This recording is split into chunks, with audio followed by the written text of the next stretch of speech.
Sorry, General. My apologies. Yeah, we say, Chair, we can appreciate if we could start with the Dpci so that we can also have the time to join the NCCC. All right, so you would like to start with Dpci? Yes, we can appreciate that, Chair. All right, agreed. Chairperson? Yes? The head of the Dpci is disposed. I think he's sick. Has been put off by the doctor. The deputy, Mama Sigiti, will be, I guess, leading us on that. Very good. I also received an apology from the Executive Director of IPID that she is attending a training which could not be postponed and which you have already paid for. Yes. So instead of it being fruitless expenditure, we have allowed her to send a representative. That has been approved yesterday already, Minister. No, thanks. All right. Honorable members, I just want to see, has Honorable Blanche joined us now? Yes, ma'am. He's going to join us now. I just spoke to her now. He's sorted out now? I think he's got a problem on his side. All right. I gave the link to him again. Okay. Could we just, honorable members, could you just be patient? Honorable Blanche is having some technical glitches. So I'm trying to assist that he be assisted.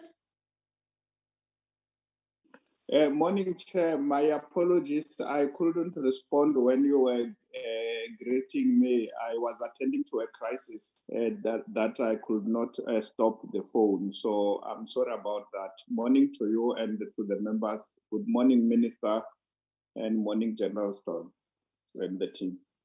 Good morning, Deputy Minister. No problem. We are very well ahead of what is happening, and we thank you, Deputy Minister, again for joining us yesterday and for always being available to participate. Minister, I hand over to you. I'm sure we can start now. Morning, Chairperson. Good morning. How are you, Honorable Worp?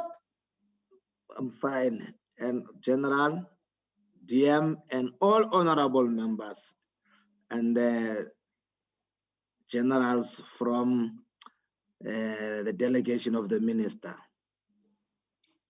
Morning, Wick. Thanks. Honorable Worp, is it your birthday today? Why are you in such a good mood? It's because the department is performing well. Oh, I agree with you, Honorable Mapatsu. We look forward to the presentations today.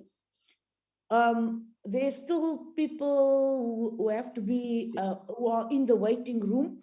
Honorable Minister, Honorable General Setole, the WIP already did my work by welcoming you all. Your delegation, Minister.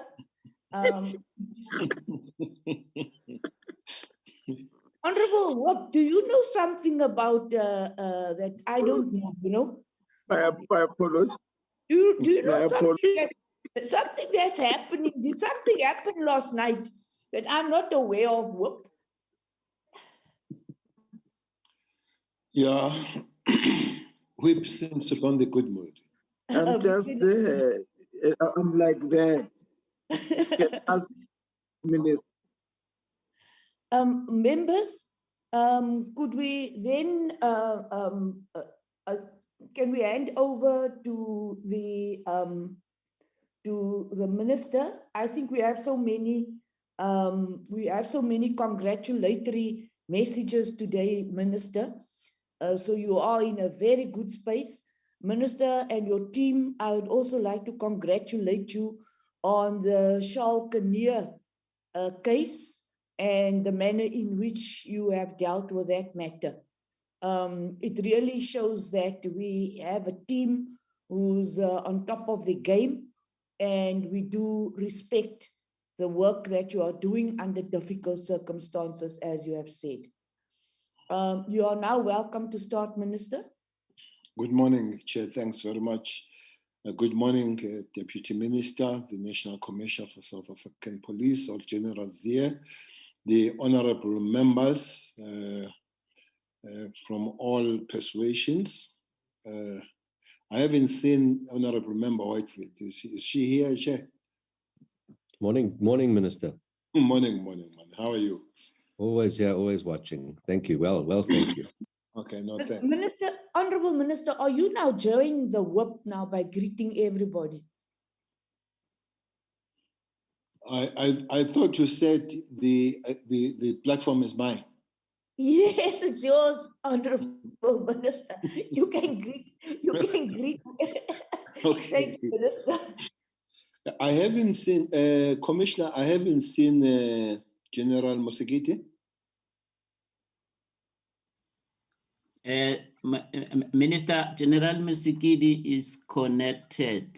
I saw her here. General Musikidi, can you greet the minister? Good morning, Minister. Good morning, Chairperson. Thank you, National Commissioner, and good morning to yourself. I am connected, General. Thank you. Thanks.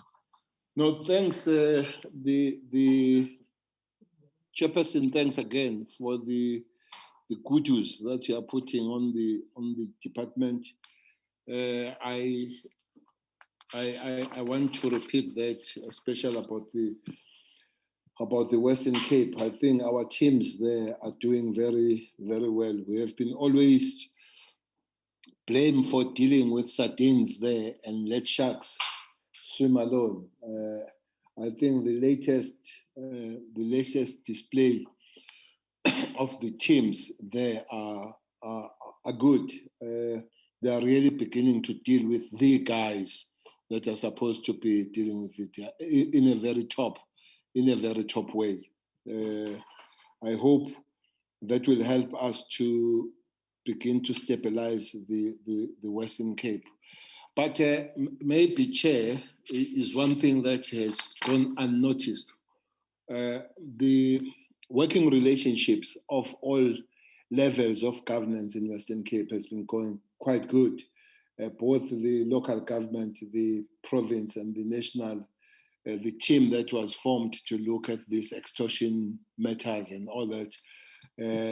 It's just a good story that everybody works together rather than everybody working against each other.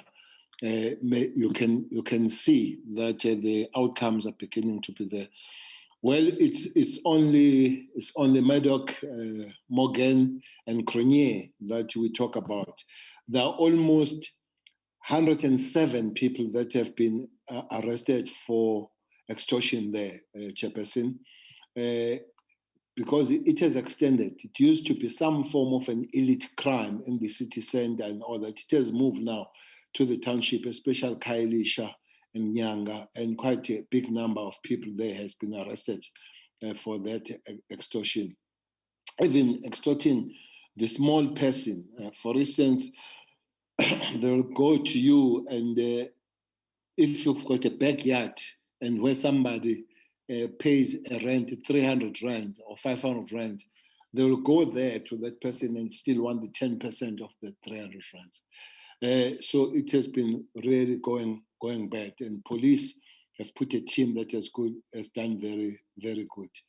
The team that has put together the question of Modak, they're coming back on Friday, and I think extra charges with other people will be put on him.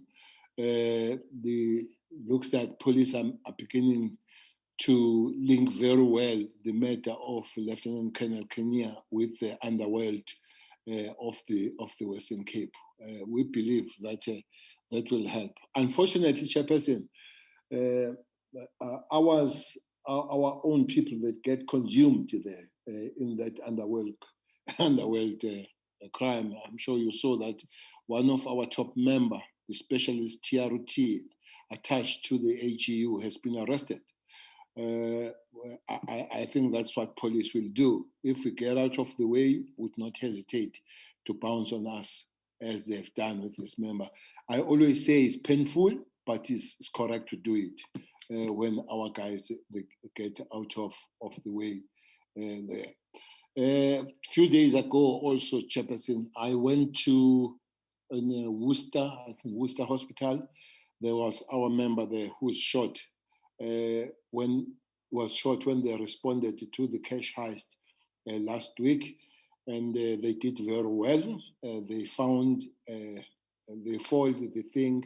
They arrested. It was a group of about 9 people. They arrested some of them, I think 4 now.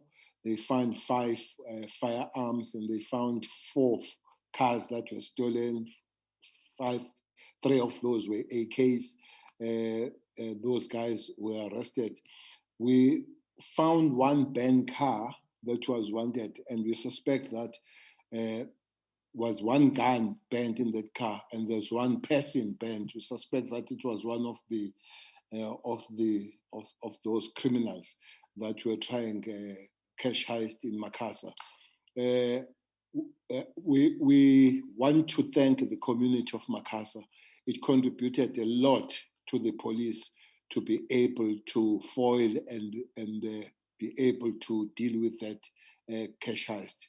Something that we always call that working together with Minister, Honorable Minister, may I interrupt you, please?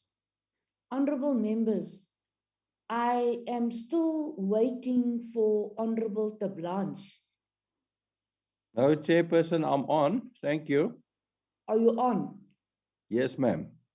All right. May I, while I have the floor, also greet the Minister because he didn't greet me. Good morning to you, Minister. It's good to see you again. Good morning, Honorable Member Terry Blanche. It's good to hear from you again. You may continue, Honorable Minister.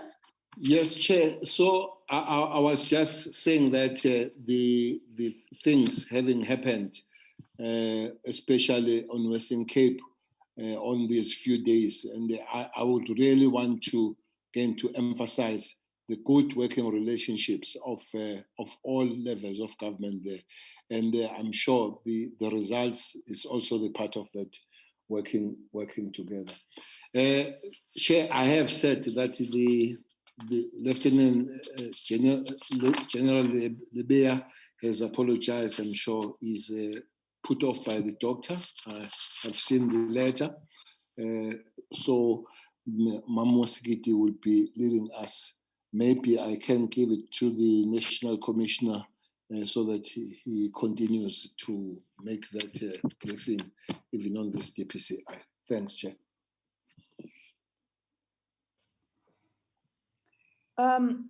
Honorable Minister, before you continue, there's been a bit of a confusion. Some members received the message that the meeting was postponed. So before we start the presentation, Honorable Faku has joined the meeting now. Do we now have, before I start the presentation, do we now have a quorum, Dr. Kinnis?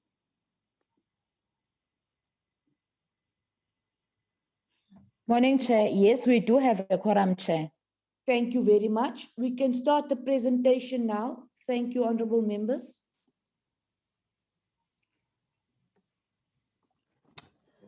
Thank you very much, Honorable Chair, and thank you, Minister, and again, greetings to honorable members. The Dpci presentation is currently part and parcel of program 3, because in program 3, it's the detective services program, and the Dpci would be carrying on with the presentation. There are some areas of support that are done from all angles of the organization, but the Dpci remain in existence in terms of the latest developments with regard to the DPCI Act. And we are also still growing towards a full implementation of this act, working together until DPCI stand and exist exactly in terms of that act. As the minister has indicated on the apology of the national head, I think Lieutenant General Musikiri will then be leading the presentation today for DPCI. If the chair permits, we can give her the floor. General Sotole, thank you very much. General Sotole, are these people with their gadgets are identified through numbers? Or do we have your team, all your team members identifying themselves? It's just for our records? Yes, Honorable Chair, I think it could be better so that the chairperson can I ask from General Musikidi, just let's all introduce ourselves who are on connection and just greet the chair quickly. You may continue, but could we make it brief, please? Just for our records, because some of your gadgets are not identified. Could you please name your gadgets? I know some members of the public are participating, but for our records, could you just please name your gadgets? Or else the host will not allow you in the meeting. There are 2 gadgets that have not been named. You may introduce yourself, your team quickly. Thank you very much, Honorable Chair. Chairperson, I am connected in my office with the component head for the Priority Crime Management Center, Major General Munonopi. I do have colleagues who have joined on their gadgets with the clear instruction that all of us need to be identifiable. With me, Honorable Chair, it's Major General Musipi, who is the acting Divisional Commissioner for National Priority Offenses Operations, as well as the Serious Commercial Crime Investigation Component Head. I also have with me, Honorable Chair, the Component Head for Serious Organized Crime, Major General Kana, who just took over the portfolio after the departure of Major General Lidwaba, who was the component head. I also have with me the acting component head for serious corruption investigation, Brigadier Basi. I'm also having the acting component head for governance and corporate service, Brigadier Dr. Muhajani. I also have with me the acting component head for priority crime specialized investigation, Brigadier Petersen. And lastly, in my team will be the acting component head for executive secretariat, Brigadier Suraj Bali and Colonel Lepelisana. That will be the team from the Directorate that is joining the meeting, Chairperson. Thank you very much.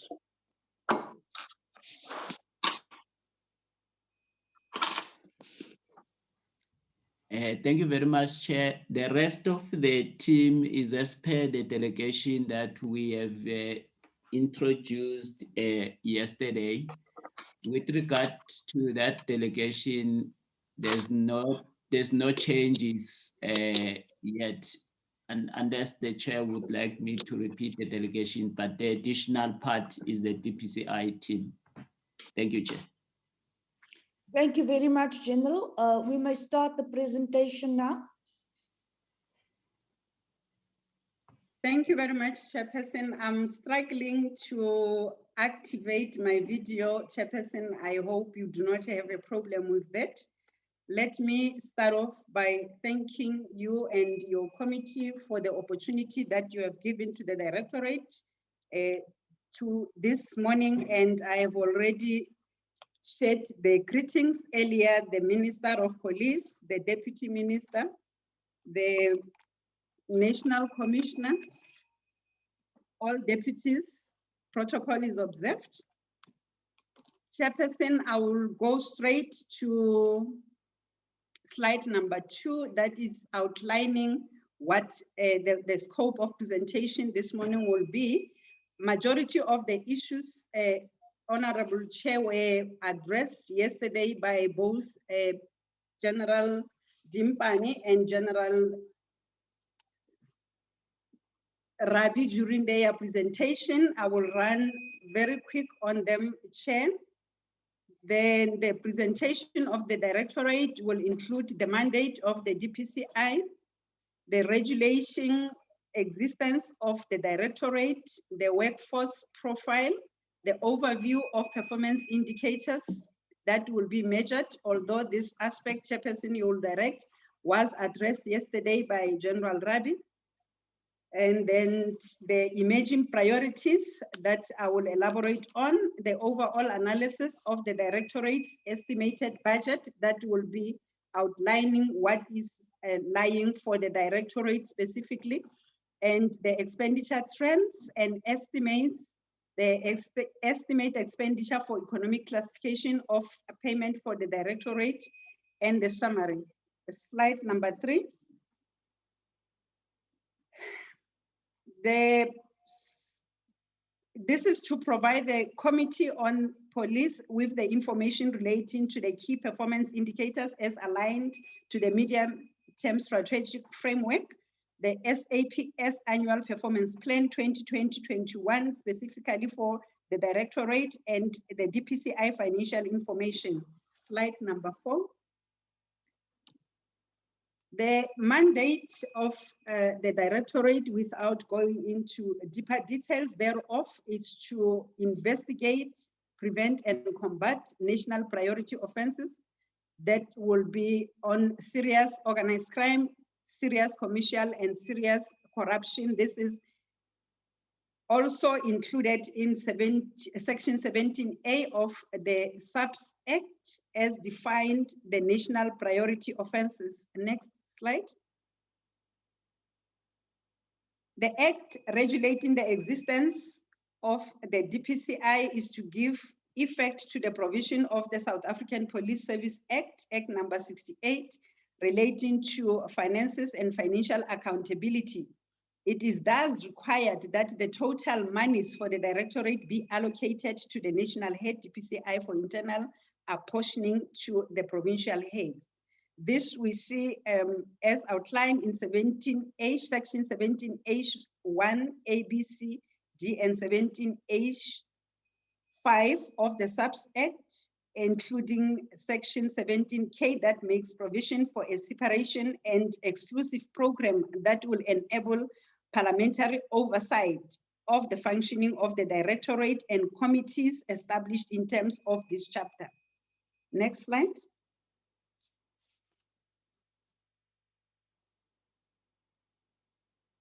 Honorable Chair, tapping on the workforce profile as at the end of December, a lot has happened since the beginning of the financial year. But what is lying on your presentation is the breakdown. Next slide. Is the breakdown of what is lying within the Directorate, which marks the 48% workforce of the total allocation of 5,332.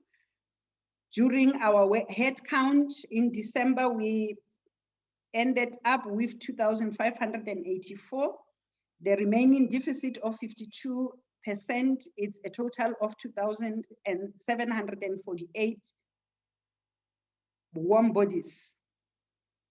The reason for maybe standing at 48%, which might be higher now since the realization of some of the recruitment processes that we undertook, is the continuous attrition of personnel that impacts on the workload and the quality of those that must carry the dockets. And the further inhibiting factor that must be outlined here is the attrition of personnel and the absence of the signed retention strategy for the Directorate and the implementation or complete implementation of Section 17G of the SAPS Act since the establishment in 2009. The implementation of Section 17G will, if it is fully implemented, support the Directorate in retaining its personnel. Next slide. Slide number 8. Chairperson, we are currently in the process of capacitating the Dpci, as I've indicated earlier.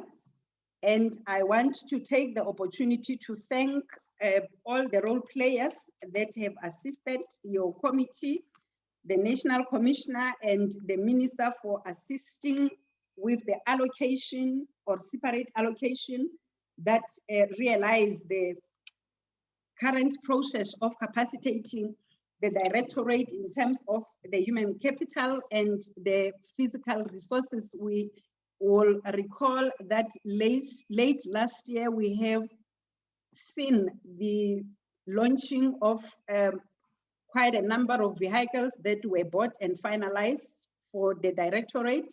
We are continuously appointing members with the allocated numbers, which in this financial year alone, we are in the process of gaining or advertising the posts of at least 274 individuals that will be at the operational level. Slide number 8.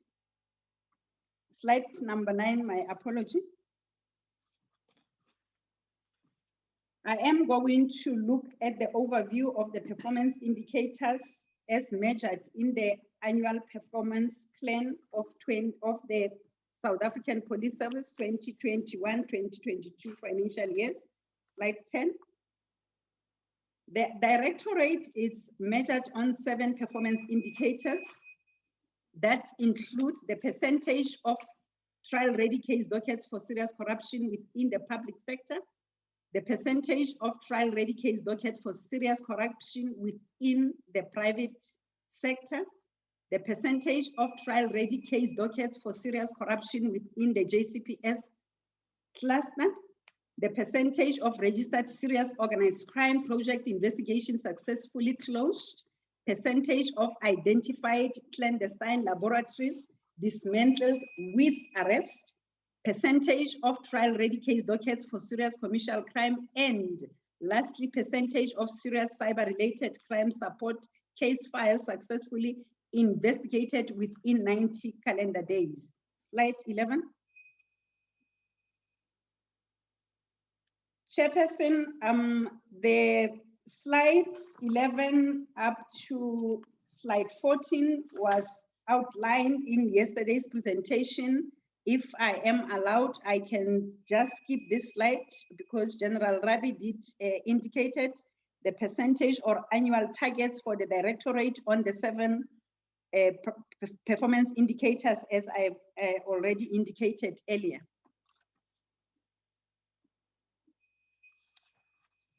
Slide number 16. My apologies for interrupting you. Those that were presented yesterday, we can consider them. If you still want to make remarks on it, you certainly can do so. But those slides that were presented yesterday, we could accept, and you do not need to deal with it in so much detail. Thank you very much. Thanks, Chairperson. Those will be from slide number 11 up to slide number 14, and I will go straight to slide number 16.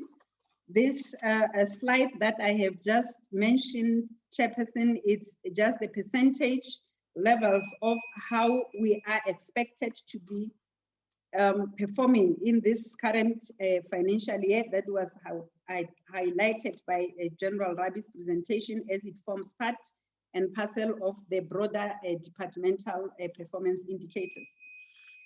The emerging priorities for the Directorate, slide number 16, it's a continued investigation of COVID-19 related cases. It's mainly on your Solidarity Fund cases, the cases on truth and reconciliation, the clean audits, which is focusing on the identified municipalities, expediting the recruitment processes and capacity building for the Directorate, and this is mainly on human capital, the acquiring of suitable accommodation for the Directorate, the procuring of information technology or modernization of the system, and expanding the training or specialized training and development of the Directorate's workforce.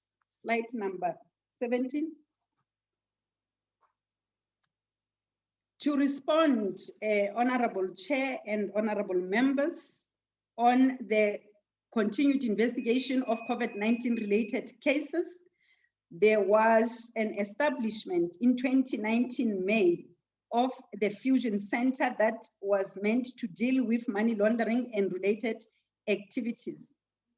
The Fusion Center was assigned another responsibility of coordinating all the law enforcement agencies in their response to allegations of corruption and related activities, including maladministration of funds in respect of SA's government's relief and containment intervention, which were intended to counter the detrimental economic and social impact of the COVID-19 pandemic. The Fusion Center Chair is focused on 4 areas, which is detention, investigation, prosecution, and recovery of assets through a multidisciplinary approach and in collaboration with other entities. Slide number 18.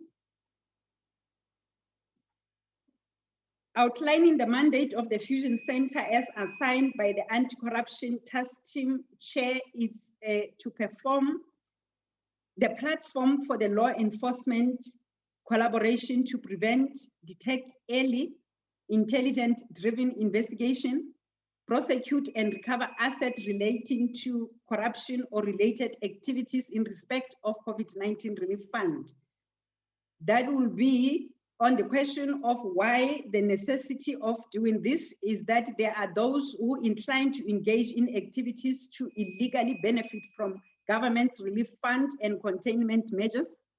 Globally, we have observed the current trends where there's been a misdirection of government funds and increased corruption relating to COVID-19 funds.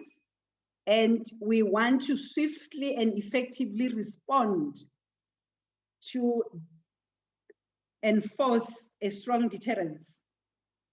The focus of the Fusion Center is a real-time risk detention following by prompt coordinated action by all law enforcement entities, and to expedite investigation, prosecution, and the recovery of assets. This Chair will the work is guided by the provision of the Disaster Management Act, Act 57 of 2002, and the Anti-Corruption Task Team is at the center, including the National Treasury, to address and identify the risks and to enable the team that is sitting at the crisis center to work effectively and respond in line with the international trends that indicates increased opportunities for fraud and corruption during the health crisis. The stakeholders at the operational hub that are physically sitting at the operational hub at the Fusion Center, which is situated in Centurion. Chair is the Directorate for Priority Crime, the National Prosecuting Authority, specifically the Specialized Commercial Crime Unit and the Asset Forfeiture Unit, the Detective Service in the South African Police Service, the Special Investigation Unit, the Financial Intelligence Center, the South African Revenue Services, the intelligence communities that include the State Security Agency, National Intelligence Coordinating Committee, and the Crime Intelligence. The operational hub, as I have outlined, Chairperson, is intended to be rolled out to the entire country. And we can safely indicate that earlier this month and from earlier this month and late last month, we managed to roll out into 3 provinces.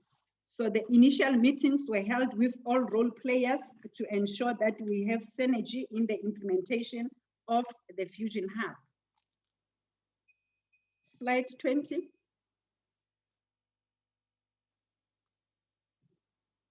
The maladministration and corruption relating to COVID-19 incidents, the following outline of cases can be confirmed. Chairperson, the number of incidents registered totaling to 144, of which 116 are under investigation and 28 are closed. A total of 132 cases were registered, with 91 under investigation, 19 were closed, and 22 were referred to court, which carries a total of 39 accused persons. As I've indicated earlier, that part of the role of the hub is to ensure that we recover. The Financial Intelligence Center has freezed the bank accounts totaling to 18 incidents totaling to a total amount of 149 million. The AFU recovery on the Prevention of Organized Crime Act managed to address 14 incidents with a total of 123.4 million. The Special Investigation Unit recovered on 12 incidents, 289.1 million. The South African Revenue Service recovered an estimated value of 247.5 million on 8 incidents. Slide 21.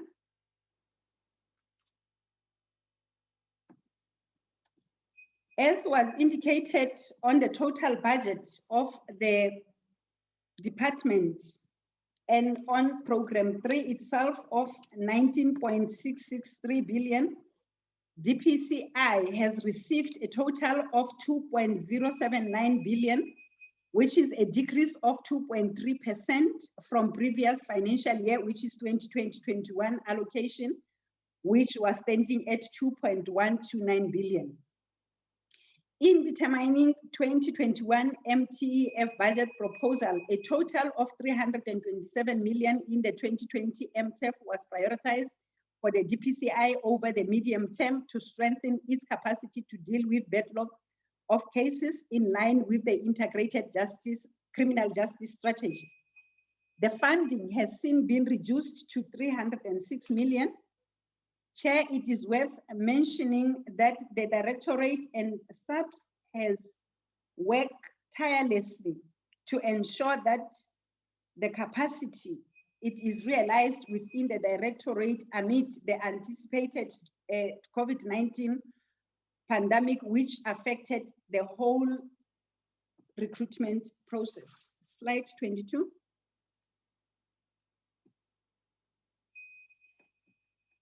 The following recruitment process will be finalized during this financial year.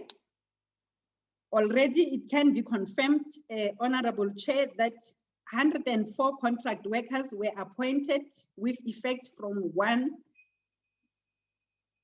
April 2021 to deal with backlog cases, the cases that are sitting in the Truth and Reconciliation Commission and the Steinhoff cases. This team will be augmenting the current permanent workforce that the Directorate is having. We have, Chair, advertised 274 posts at production level, that is level 5 to 12, and the interviews are underway. 197 cases or posts from salary level 5 are still to be advertised. And senior managers, we have already concluded, Chairperson, the 7 senior managers posts. Recently, we have finalized the recruitment process of the forensic accountant at the level of a Major General. It's awaiting the final processing and appointment, which will include the vetting and other processes that must be undertaken before individuals can start working within the Directorate. Other 6 posts have since been finalized, and members have started or resumed their duties at respective provinces from the 1st of January 2021. Slide 23. The expenditure trends from year-on-year, Chairperson, starting from 2016-17 financial year, where 1.4 billion was utilized within the Directorate. It increased gradually year in, year out until currently where we're standing at 2.079, as it was indicated even on the previous presentation by General Dimpani, and estimated accumulation on that budget for 2022-23 and 23-24 financial years. Slide 24. The current payments on compensation, Chairperson, it's standing at, for 2020-21, it was standing at 1.8 billion for employees and 268 million for goods and services. For 2021-22, an estimated rent value of payments will be standing at -2%, which is a decrease. And on compensation of employees, it's -3.2%. And on goods and services, it's an increase of 1.6%. The transfers and subsidies share for 2020-2021, it was standing at 14.1 million. And for provinces and municipalities, 1.1 million. For households, it was standing at 12.94 million. Currently, it is an increase in this category, where on transfers and subsidies is an increase of 1.6%. On provinces and municipalities, it's 1.3%. Household is 1.6%. The payments for capital assets has since increased from 2020-21 financial years with 5.5%, and machinery and equipment as well with 5.5%, and a total reduction in the budget estimates is -2.4%. Slide number 25. In conclusion, Chairperson, the compensation of employees is and will remain the largest cost drivers, consisting at the Directorate at 83.9%, with an amount to 1.7 billion, and the total budget for 2021-22, which is paid by National Head Office, it's at 16.1. Allocation for Dpci for provinces and the components amount to 329 million for operational use. The Dpci national is responsible for the payment of overtime amounts, which is estimated to 13 million allocation, which form part of the compensation of employees. So on the total of 329 million for operational, it includes the 13 million allocation for compensation of employees, specifically on overtime. The importance of cost containment measures has been emphasized to reduce spending levels. During 2021-22 financial year, the Directorate will focus on the capacitation of some of the critical units, and other major cost drivers are fuel, communication services, and subsistence and traveling expenses. Chairperson, I submit. Thank you very much. Thank you very much, General, for the presentation. Honorable members, thank you. We now have Honorable Faku, Groenewald, Sheikh Imam, and Meshu who have joined us. If honorable members would still like to comment on SAPS programs 3 to 5, can you just indicate to me? But for now, we'll focus on the presentation of the DPCI. So when you do speak, just indicate to me if you would still like to comment on programs 3 to 5 on SAPS. I'll take hands now for the DPCI presentation.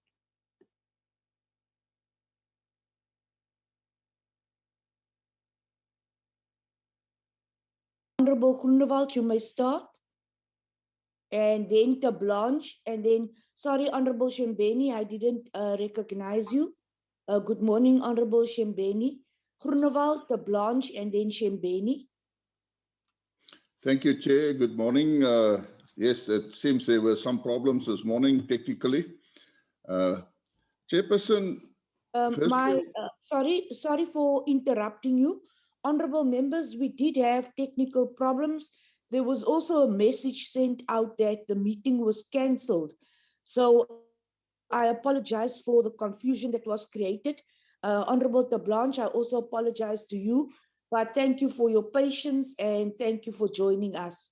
Honorable Groenewald, Blanche, and Benny, and then Mapatsu. Thank you, Chair. Chair, again, I will start with, if you look at the percentage of compensation on the budget, we even have it higher here in the DPCI at 83.9%. Yesterday, we spoke about the 78%.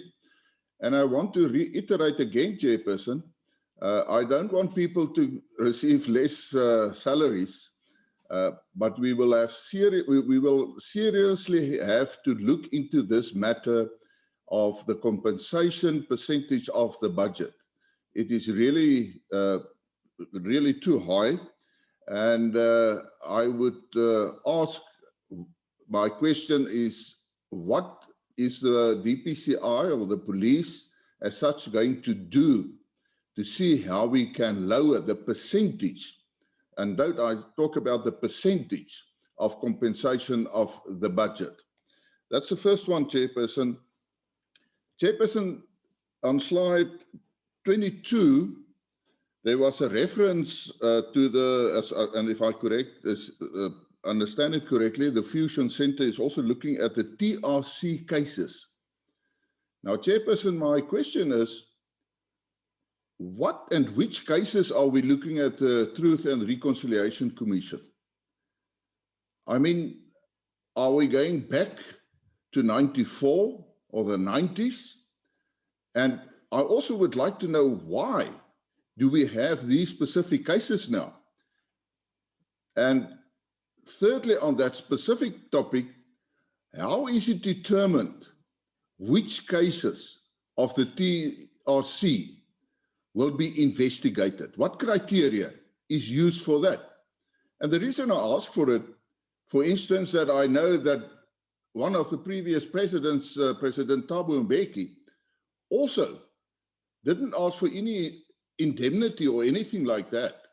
So I would like to know, what is the criteria in cases on the TRC to be investigated? My last question, Chairperson, or let me first say that overall, I have a problem that the DPCI that must focus on corruption, which is quite a specialized, can I say, field where you need very competent people to investigate, and where we said at one stage that the DPCI must actually receive its own budget separate, and a sort of a ring-fence budget for the DPCI, and I don't see that is happening.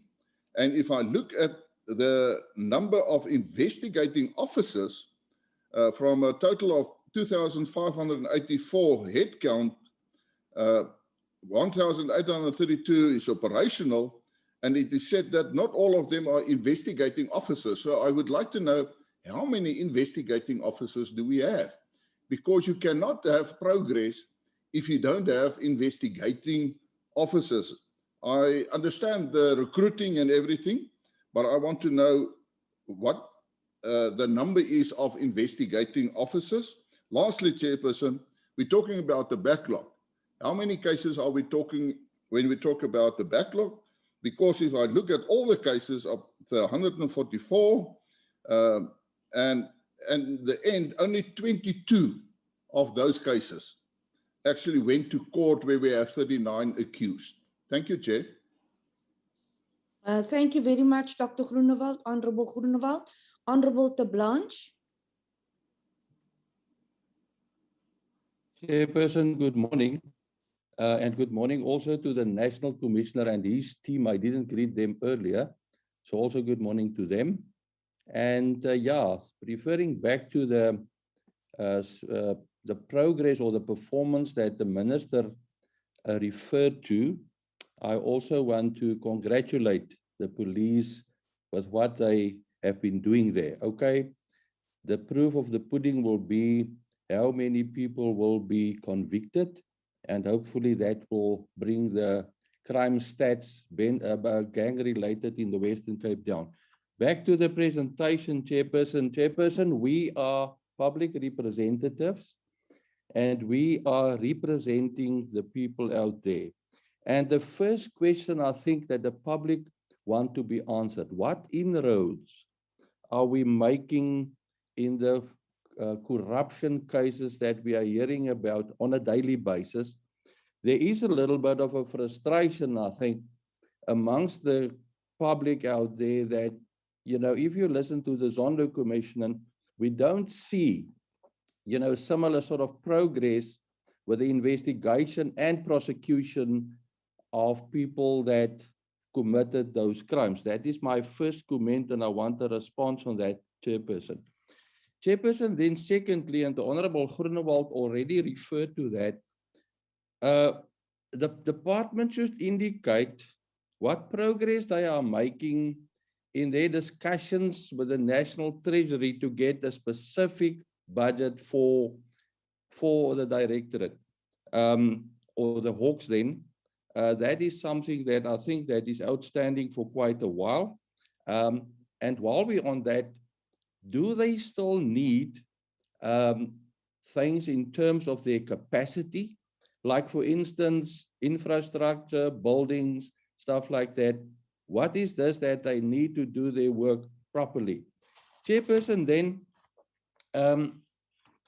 if we go to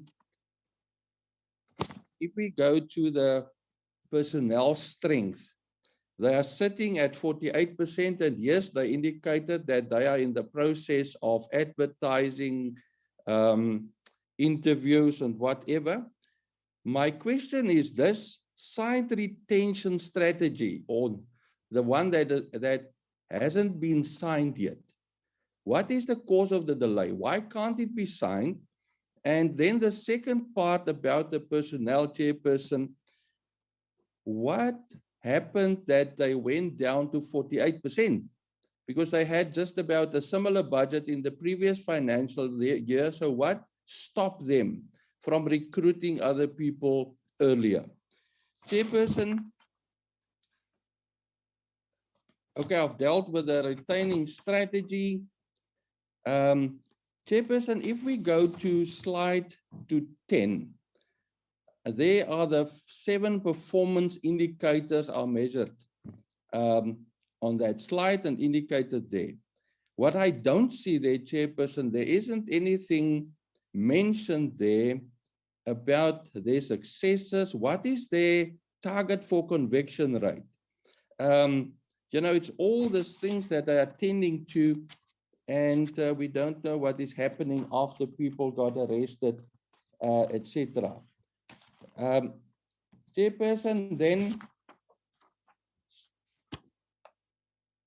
the Fusion Center. I I think that is a very good initiative, but we don't see a lot also about the results stemming from that. That is something that I also think that we need some briefing on. The general that did the presentation, she said that they want to ensure a swift and effective response. And what is the result of that, Chairperson? Chairperson, for now, I will stop there. I will get to more questions later. Thank you. Thank you, Honorable Tablanche. Then we have Honorable Shembeni and then Honorable Mapatsu. Thank you, Chairperson. Good morning and good morning, everybody. National Commissioner, good morning. Thank you for the presentation. However, I joined late. I did not catch up with other slides.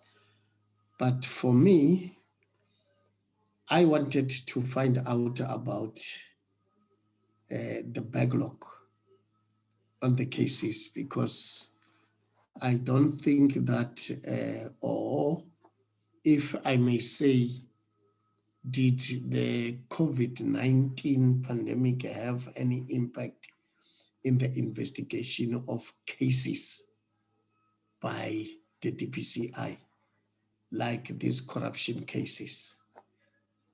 And number two, I want to find out about those cases which they say have been reported, and then where there is 39 accused, and then we've got these cases which are going to court that are 22.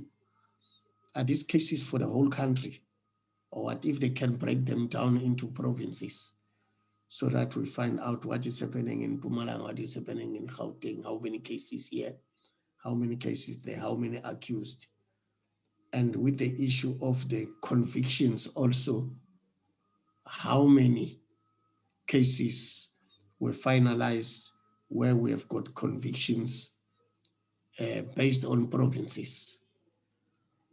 And then there is a most important one that I want to find out from the Directorate about the whistleblowers.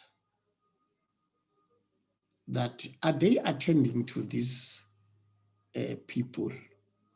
What is happening? And are these people protected when they give out information? Because I'm asking this based on a Mpumalanga whistleblower who went as far as going into live in television about corruption in Mpumalanga, crying that nothing is happening, even from the police side and everything. I want to find out whether was this issue attended and how far is the Directorate with the investigations in these allegations, because a lot of people are being implicated and a lot of people have been killed due to corruption in this province.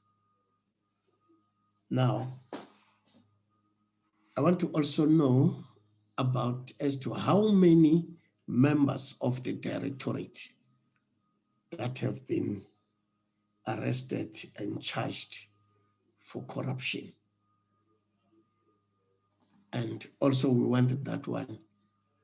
I want to find out into different provinces, as to say in Mpumalanga, so much, so I mean the whole country, we've got so many members. And lastly, how many cases do we have that senior management of the SAPS is being involved and is being investigated by the Dpci? Thank you very much. Thank you very much, Honorable Shembeni. Honorable Mapatsu.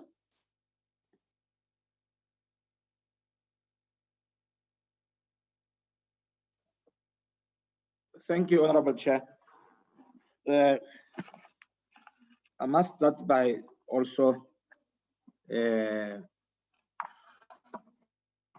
welcoming the remarks by the successes that has been made by our men in blue in making sure that they bring back the confidence of our people and making sure that they break that honeymoon or a center in the Western Cape where everything it is done as if there is no government. But I think with also when we always make comments and the police are performing well and breaking the backbone of the this organized gangsters, including that extortion, for a fact that it is now going to our poor people. It is really a dangerous thing that does not need only the police, but also as members of parliament, as we do our constituency work, just to make this support that we mobilize the society to join hands and support the police in exposing this thing of the extortion. It can be business as usual. This is not Mexico here or in other countries. There must be a rule of law here. We appreciate, Minister, the work done by the police in that part. Chair, I think we have challenges that has been raised by the police. In fact, not the police, but in the security cluster. That the cutting of the budget and it's really affecting the performance of this department. And if we as members of parliament, we don't speak very strong, but expect these men and women to perform better and the percentage must go high when the budget does not meet their requirements. It's a thing that we must take. I know we've been talking about it, but I think this time around, if we can be very firm and say, if you want to deal with crime and other things, these people are trying very hard with limited resources to do their work. And the danger is now here, you have the NPA that has got more, what do you call, lucrative, remuneration. And it depletes the Dpci. And as a result, they will end up being like an agent that is recruiting for NPA. So maybe moving forward, it's important that as we recruit these skilled men and women, they should match the NPA one so that we avoid poaching. Because obviously, if you are poached with a better remuneration, you will go there. But I think sometimes there might be negotiations between these institutions, Minister, that at the JCPS cluster, that maybe if they recruit, maybe they give you a chance up until you get other people. But if they take people while you are still in the process of investigating something, it makes your work very difficult. You go back as another experienced people. That is why it will take time the cases to be dealt with. the issue of the TRC cases, I think it is very important that they should be investigated. You know, there are families that are still trying to find closure on what happened to their loved one, the children who fought for this country. One case is the one that of Nokuthula Simelane, that we still now find out that people who killed her never requested amnesty from the TRC. So I support the work of the TRC that it should continue investigating people who have never come out.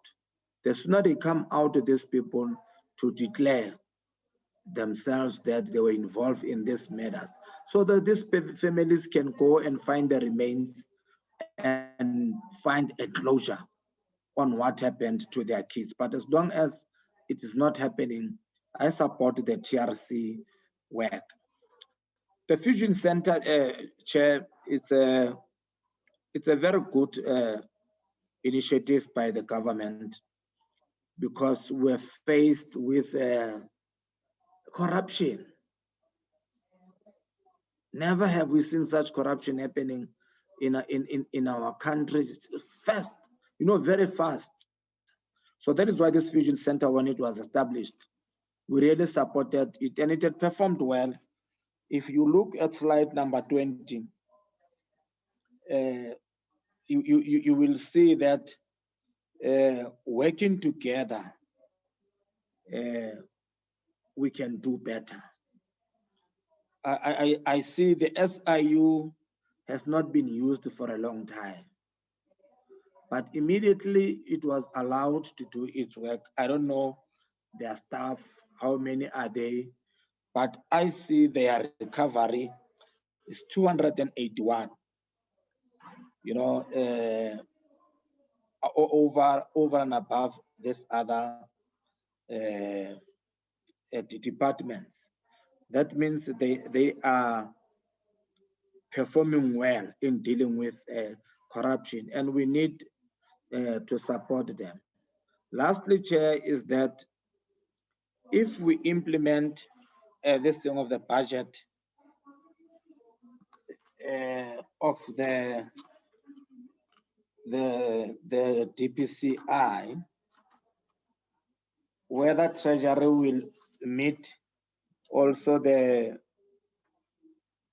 augmentation by SAPS here from the national headquarters. I see, if I'm correct, if I'm not correct, I am subject to correction. Something like 1.7 billion. It is from the national headquarters. So if they have their own budget, are they going to take into consideration the contribution made by SAPS in making sure that we don't weaken the Hawks? We need them. They are doing a good work. We need to see other things happening. I'm not trying to say, Chair, the Zondo Commission, we don't see anything happening. I think there are some, what do you call, progress.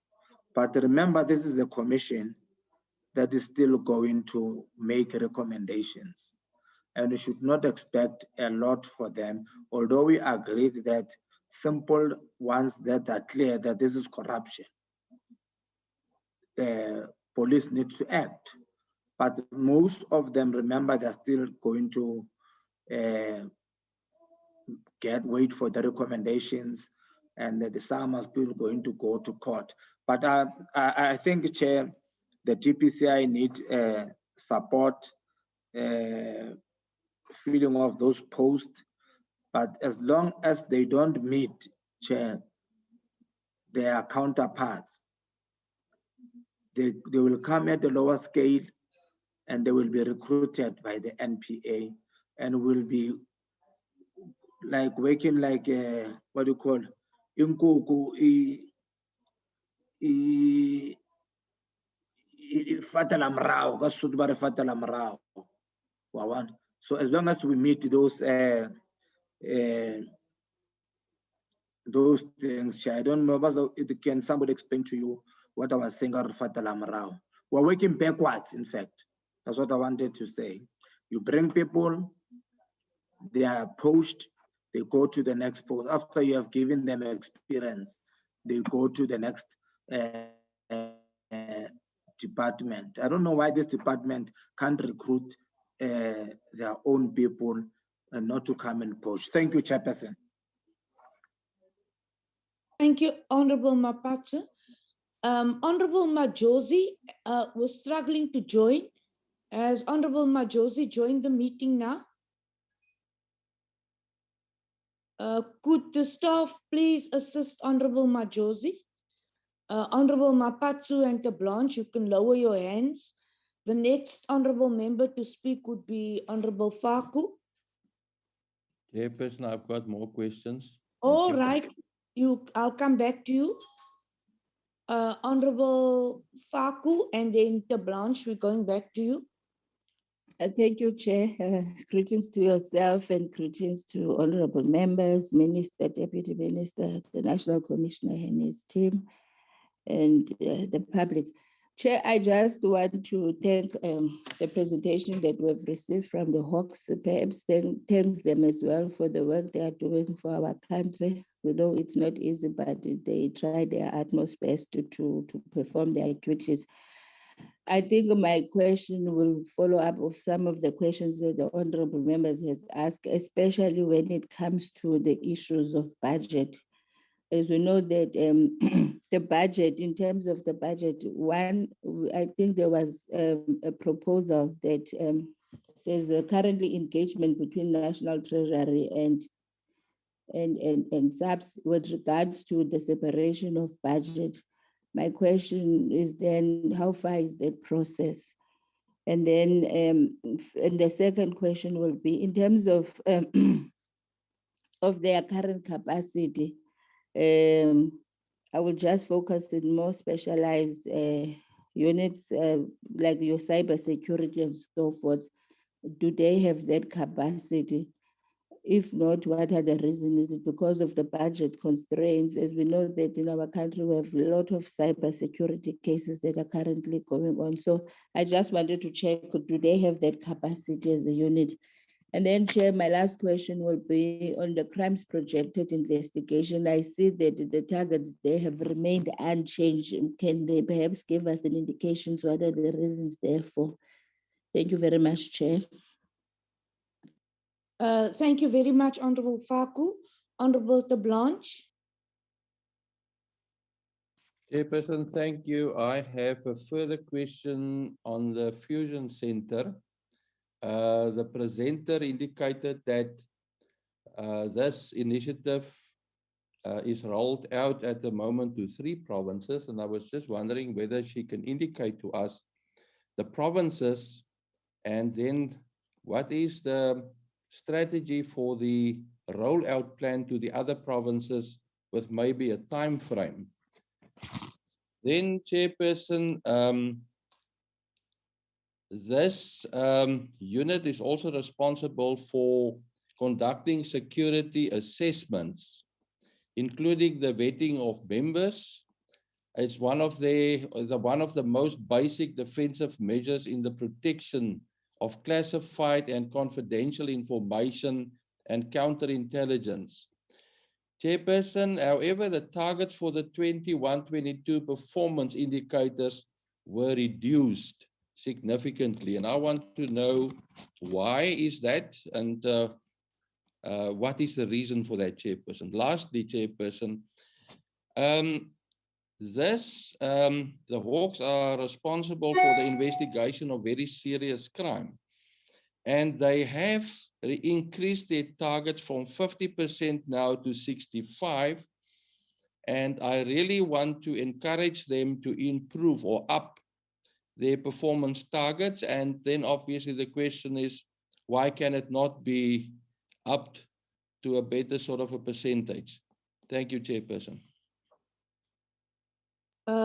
Thank you very much. Before you respond, could I also reiterate and emphasize the question that we need to give an answer in terms of investigations into state capture cases and why this is not on your priority. So if you can give a response.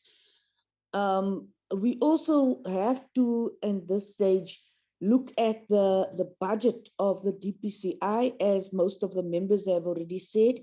But could you indicate what additional resources you require so that we can include this in the budget report? You may respond.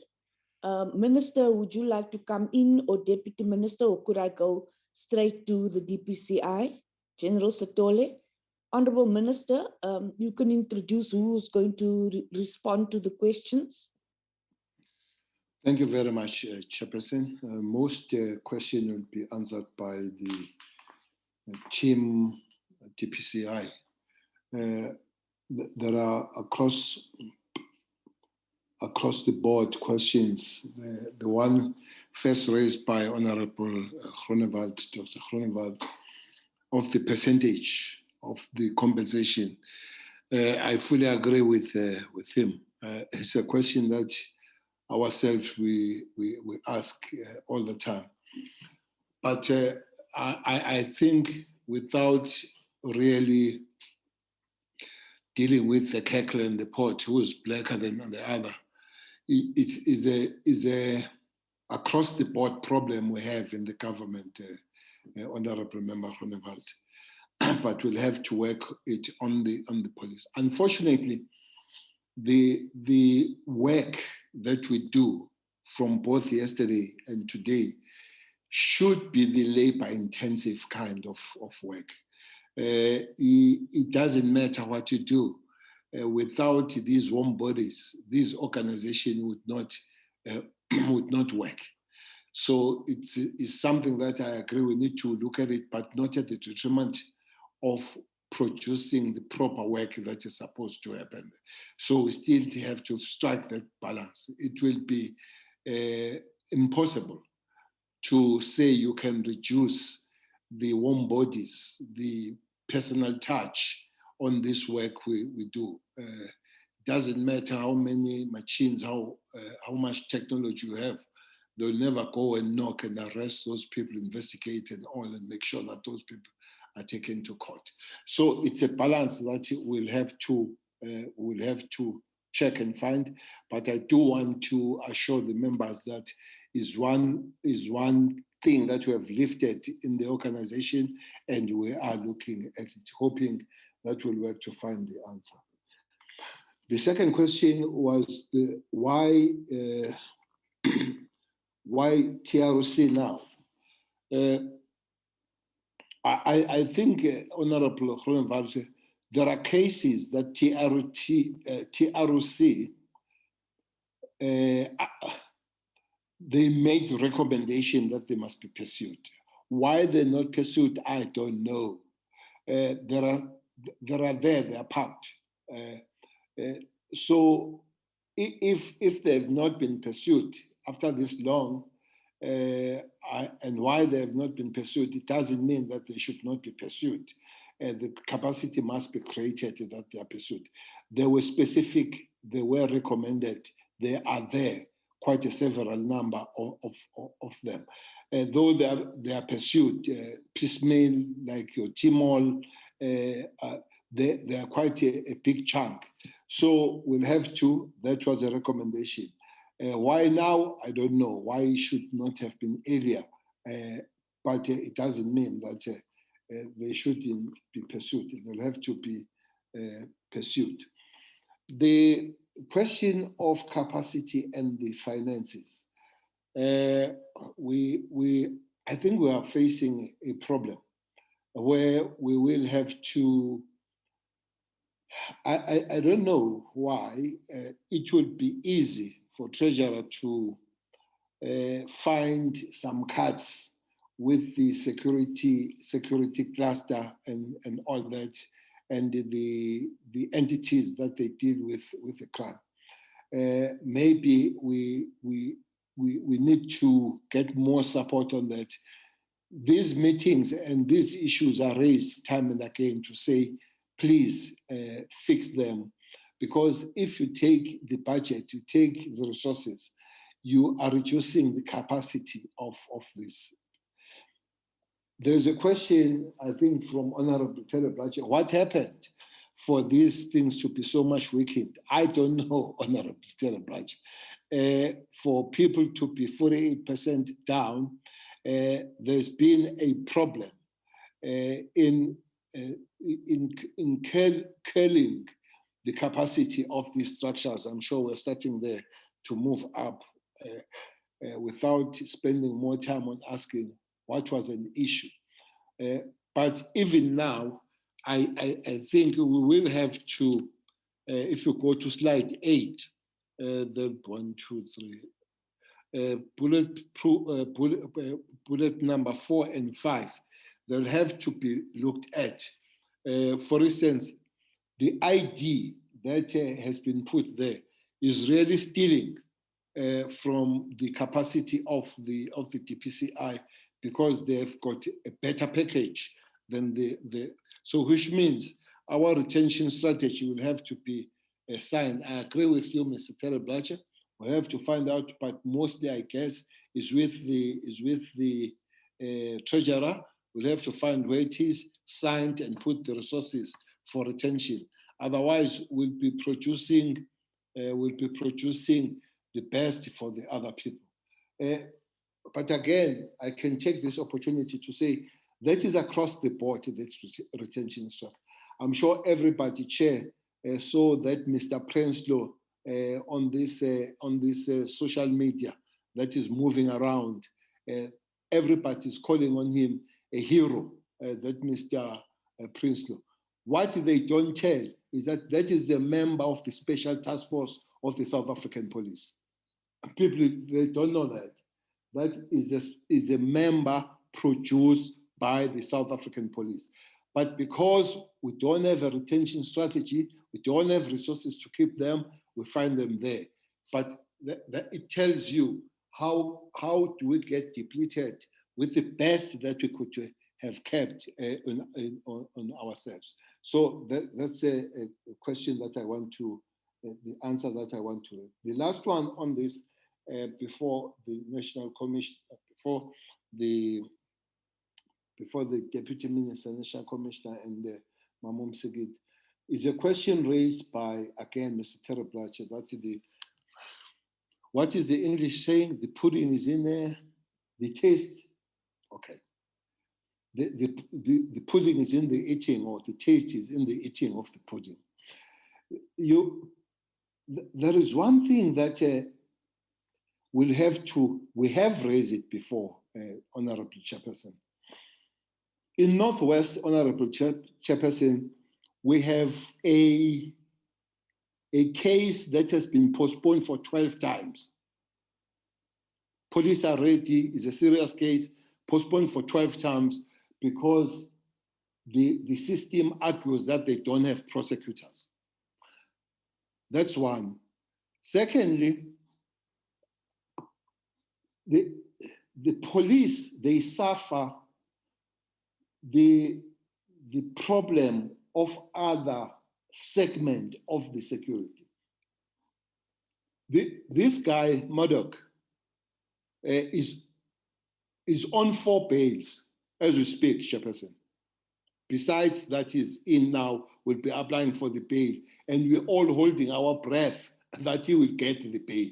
He's on 4 bails, Murdoch. He's got 5 withdrawn cases, and he has been found guilty for 3 times. So you ask why this guy then will be there. And the people that get blamed there are the police. I'm saying he's on 4 bails as we speak. And has been found guilty 3 times, but he's out there in whatever form. So I want to make that point to say, as you say, the pudding is in the eating, that should not be the question of the police, because they do get frustrated. If you have a person that is high profile like that one and is on 4 bails, what do you expect the police to do? Maybe, Chair, I don't know, you are going to ask the other elements to sit down and talk on these matters. These are the questions we would love really to be raised on behalf of the police. 4 bails for serious cases, what do you expect the police to do?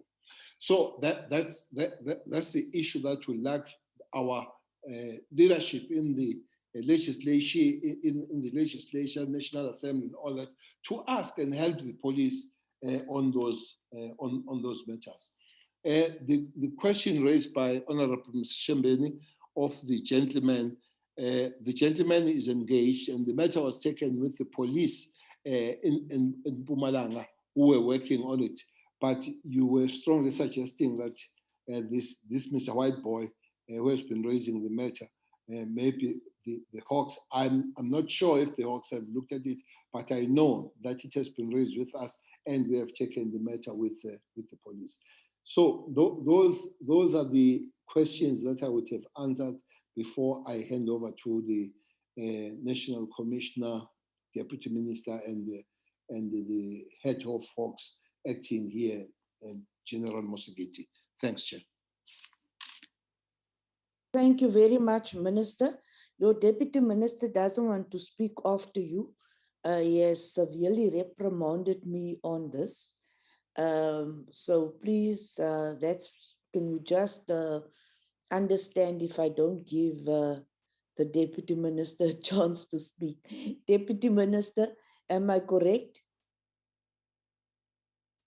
You are absolutely correct. The minister really touched the issues that I wanted to talk to. Thank you very much. Thank you very much. National Commissioner.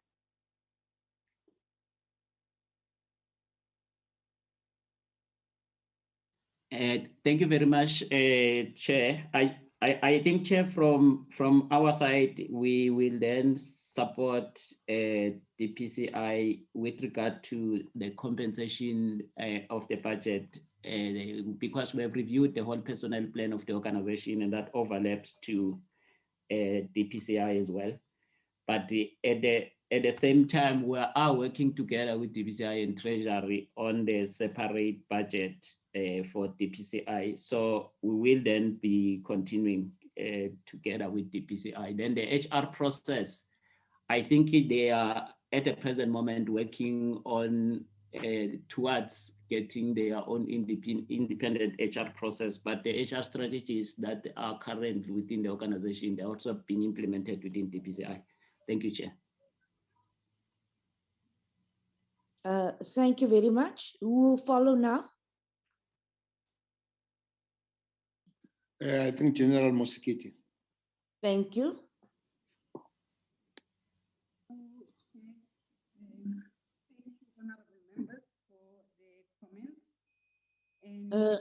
My apologies, General. Your sound has a problem, or is it just me? I am still at the same place. I don't know if it has improved now. Can't hear a Chairperson. Honorable Blanche?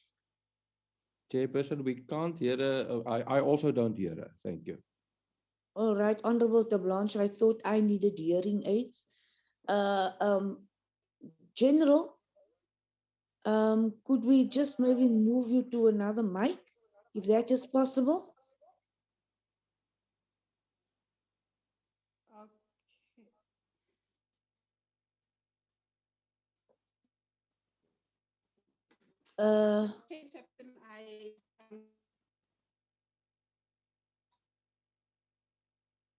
Could someone please assist General Mosekile?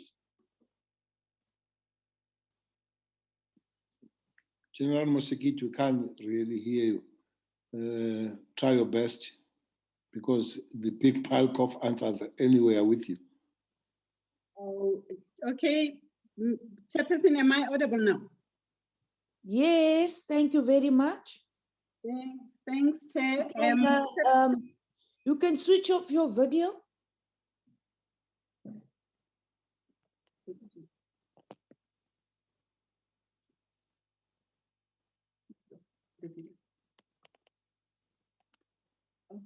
Okay, am I audible, Chair? Yes, thank you very much. Thank you very much, Chairperson.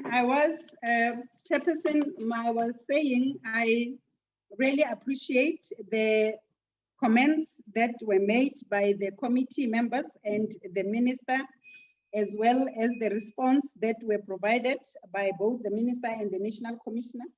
I'm having the team with me, Chairperson, but I will try to just run up on those that they will go deeper into explaining on them. Perhaps to start with the last issue that the minister touched on the Mpumalanga case, to confirm, Chair, that the case has been finalized and it was presented to the National Prosecutor on the 16th of the previous month, that is April, and the issues surrounding the witness, Chairperson, it's a joint responsibility between the investigation and the National Prosecuting Authority Witness Protection, which on that specific case, there were issues with the Witness Protection Service that were to be addressed, and hence maybe the current status quo. But the matter it's solely the responsibility of the NPO to approve what is presented to them for the witness to be put on the witness protection. And in this particular case, that has happened, and because of some of the challenges, they have ended on the situation that they found themselves in. Chairperson, starting with the response on Dr. Groenewald on the matters of Fusion Center, I think General Musipi will elaborate further in respect of the rollout program, which I briefly touched during the initial briefing. However, I will allow him to outline what is lying on our rollout process of rolling out the Fusion Center to different provinces. The issue of the TRC cases, General Kana is in the meeting. He will also elaborate further. However, I need to reiterate, Chair, that the TRC matters are not part of the Fusion Center investigations. They are part of our emerging priorities. And as honorable members and the minister have already indicated, there are cases that will, or we get recommendation from the courts that must still go to court and be finalized. And if you can refer to my slide 22 on the recruitment, the 104 contract workers, the part and parcel of why we have recruited them is to deal with the backlog of these cases, in particular for the truth and reconciliation cases, and the focused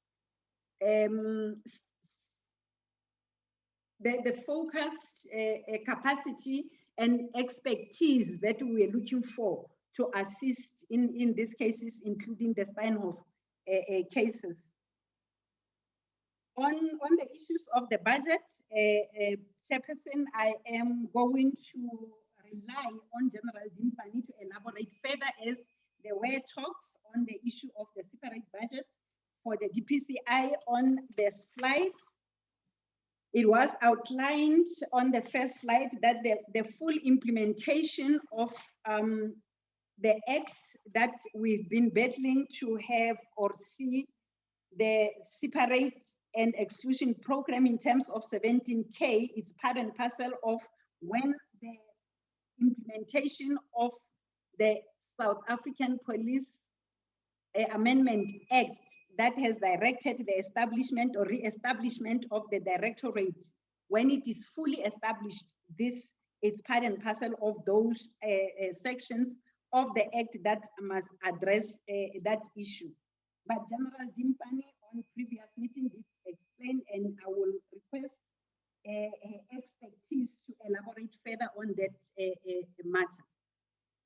Chairperson, I will give General Musipi to come on the issues of the Fusion Center and General Kana to come on the Fusion Center, and I will come back on other matters that have been raised. Thank you.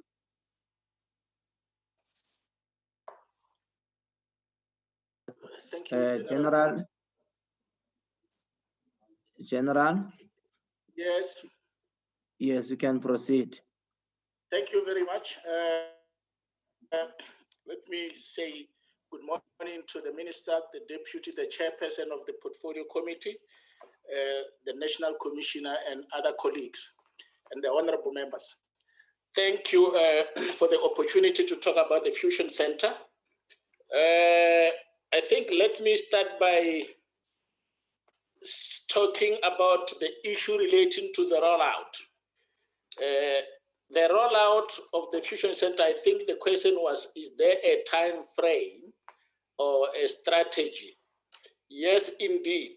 The rollout of the Fusion Center was motivated by the fact of what is happening within the Fusion Hub that is based at National in dealing with COVID-19 matters. So as a result of that, the anti-corruption task team principals saw it necessary that this work should be duplicated in the provinces so that there can be good collaboration from all the participant or those law enforcement agencies that are dealing with COVID-19 and in particular all cases of corruption in the country. So we have started with 3 provinces, namely Eastern Cape, Western Cape, and KZN. And that process was dealt with on Monday this week, which was the 3rd, and the other provinces, the 6 provinces will be dealt with. All of them will be done by the 18th of this month. So at the end of this month, we will have all those Fusion Hub duplication in the provinces where all participants will converge and deal with their cases as they are in the provinces, so as to fast track and deal with challenges that they may face. There was also a question about the breakdown of these cases in provinces, in terms of provinces. Yes, indeed, there are cases, although there are cases that are being investigated nationally, there are cases that are registered in the provinces, although we may not have the number as of now, because all that we have currently is just the summary. But yes, indeed, there are cases that are registered in provinces, in Limpopo, in most of the provinces. And from our level at the Dpci, we also do have dedicated teams in all the provinces that are looking at COVID-19 cases. There was also a confusion about the number of cases and incidents as they were presented. If you look at the slide that was dealing with the breakdown of the cases, there are matters that are said to be incidents, and there are matters that are said to be cases. 144 is the number of incidents, and incidents range from anything starting with media reports anonymous complaints that are received, all those things go into the hub for analysis. And once they have established that there is a case that needs to be pursued, they are then brought into the space of cases. A case docket will be registered, and then it will be counted as a case. So that is the thing that I just wanted to clarify. The physical cases, the dockets that are there currently, that are being looked at from the Fusion Center, as mentioned, are 32. 91 of which are under investigation, 22 are court cases, and then there are 39 people that are currently appearing in court. And with that question, there was also the issue relating to conviction. If there has been any conviction in those cases, the answer to that is no. We haven't achieved any conviction on those matters, but it's safe to say that the investigation, what we are supposed to do as the DPCI and all those that are charged with the work to do the investigation, we have done what we are supposed to do and presented complete cases to the court of law to adjudicate. And you would understand that as the police, we are dependent on courts to do, to further those that we have done. So the conviction, we hope that soon we will have those convictions, but it is in the hands of the courts.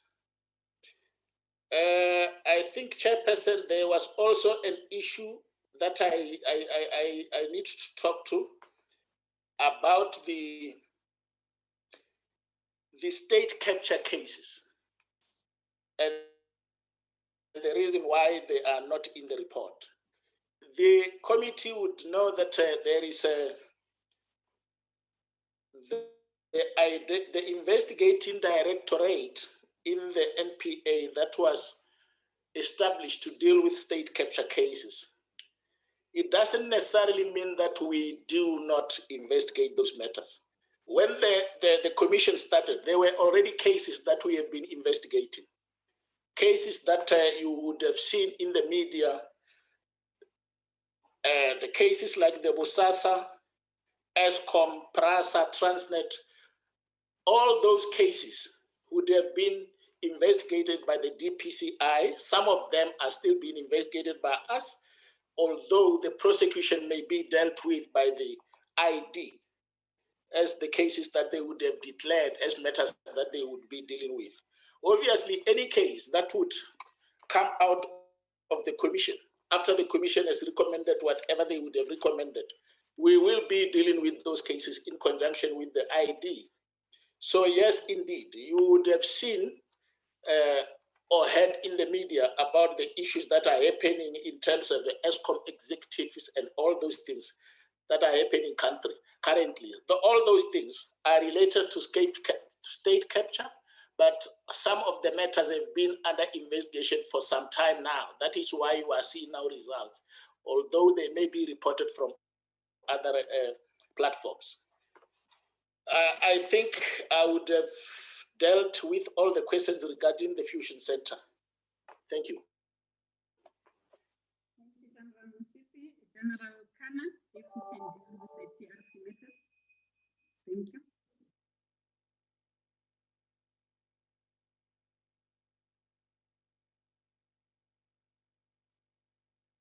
I know that you say I can go. It's General Kana. General Kana, you may proceed. General Kana, Chairperson. Thank you. Thank you. Yes, ma'am. Good morning, the Minister, Deputy Minister, National Commissioner, as well as the Acting National Head, Honorable Chairperson, and the Honorable Members. Honorable Chairperson, I will be speaking on the matters referring to the TRC matters as to what cases are we looking at. I can state, Honorable Chairperson, that we have received, there were 112 matters referred to us from the NPA, and these matters were referred to the NPA coming from the TRC.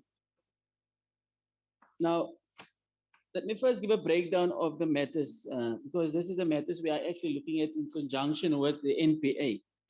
There is 112 matters that were referred to us. But these matters are not only matters referring to the death, 112 deaths, because a matter has been registered preliminary as an inquiry, but in some cases there are 4, 3, 2, or 2 persons who died under certain circumstances that we are busy investigating now. Then there is additional to the 112, there is still 46 matters which are currently sitting with the NPA, which must still be referred to us. We have not received those, but it is still sitting with the NPA. Then there are 10 TRC matters with the NPA, where they are still in the process of trying to establish jurisdiction there too. And 3 additional matters are matters which is referred to as foreign cases, and I assume these are matters where the incident may have happened on foreign soil. The matters we are speaking to is the matters that happen in South Africa within the different provinces. We do have the breakdown for the provinces, but that was not requested, so I do not think we need to go there, Honorable Chairperson. Then the next question was, what criteria is going to be used to identify cases that are going to be investigated? Now, I can safely say, Honorable Chair, that all cases referred to us are going to be investigated and are being investigated. Priority will be given to the deaths in custody, where people died whilst they were in police custody. Those matters are giving priority. And I think those are the 2 questions that, unless there are further information needed, I will attempt to answer whatever questions is posed. Thank you, General. Thank you, General Kane. Honorable General, honorable members, my apologies, I had to leave the meeting shortly. Honorable members, I would like us to finish DPCI by 11. That would give us 2 hours for IPID. General, would that, General Mosekile, will that assist you if we finish at 11? It will, Honorable Chair, thank you very much. Chair, I've requested General Dimpani to elaborate on the issue of the budget, if you allow, in the next 5 minutes, and then we can look at the remainder of the questions very briefly. And those that will not be in the position to provide like figures, Chair, if you approve through you, we can submit a written, can make a written submission on those cases or on those questions that will not be able to respond to at the moment. Chairperson? My apologies, honorable members, would that be okay, or would you like to continue with DPCI?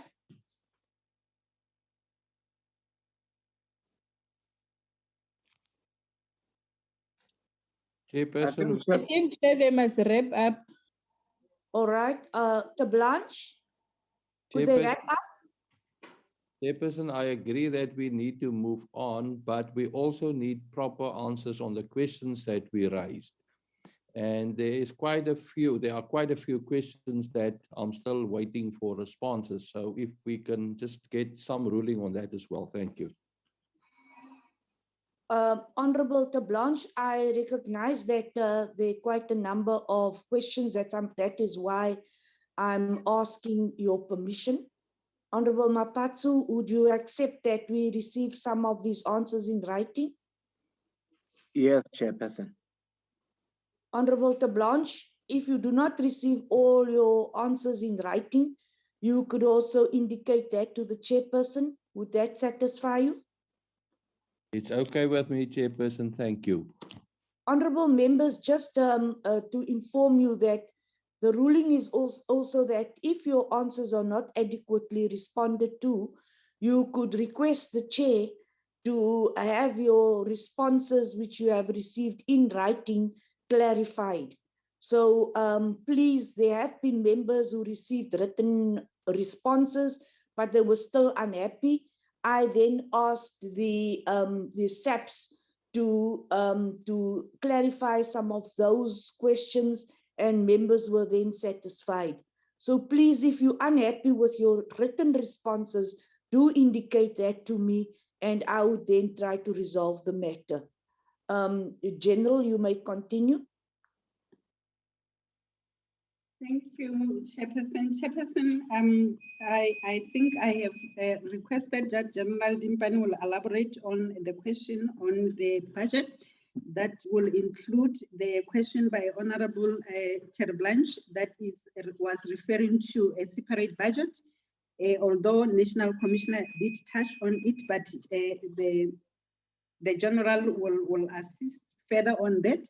Just to get through to honorable members' questions.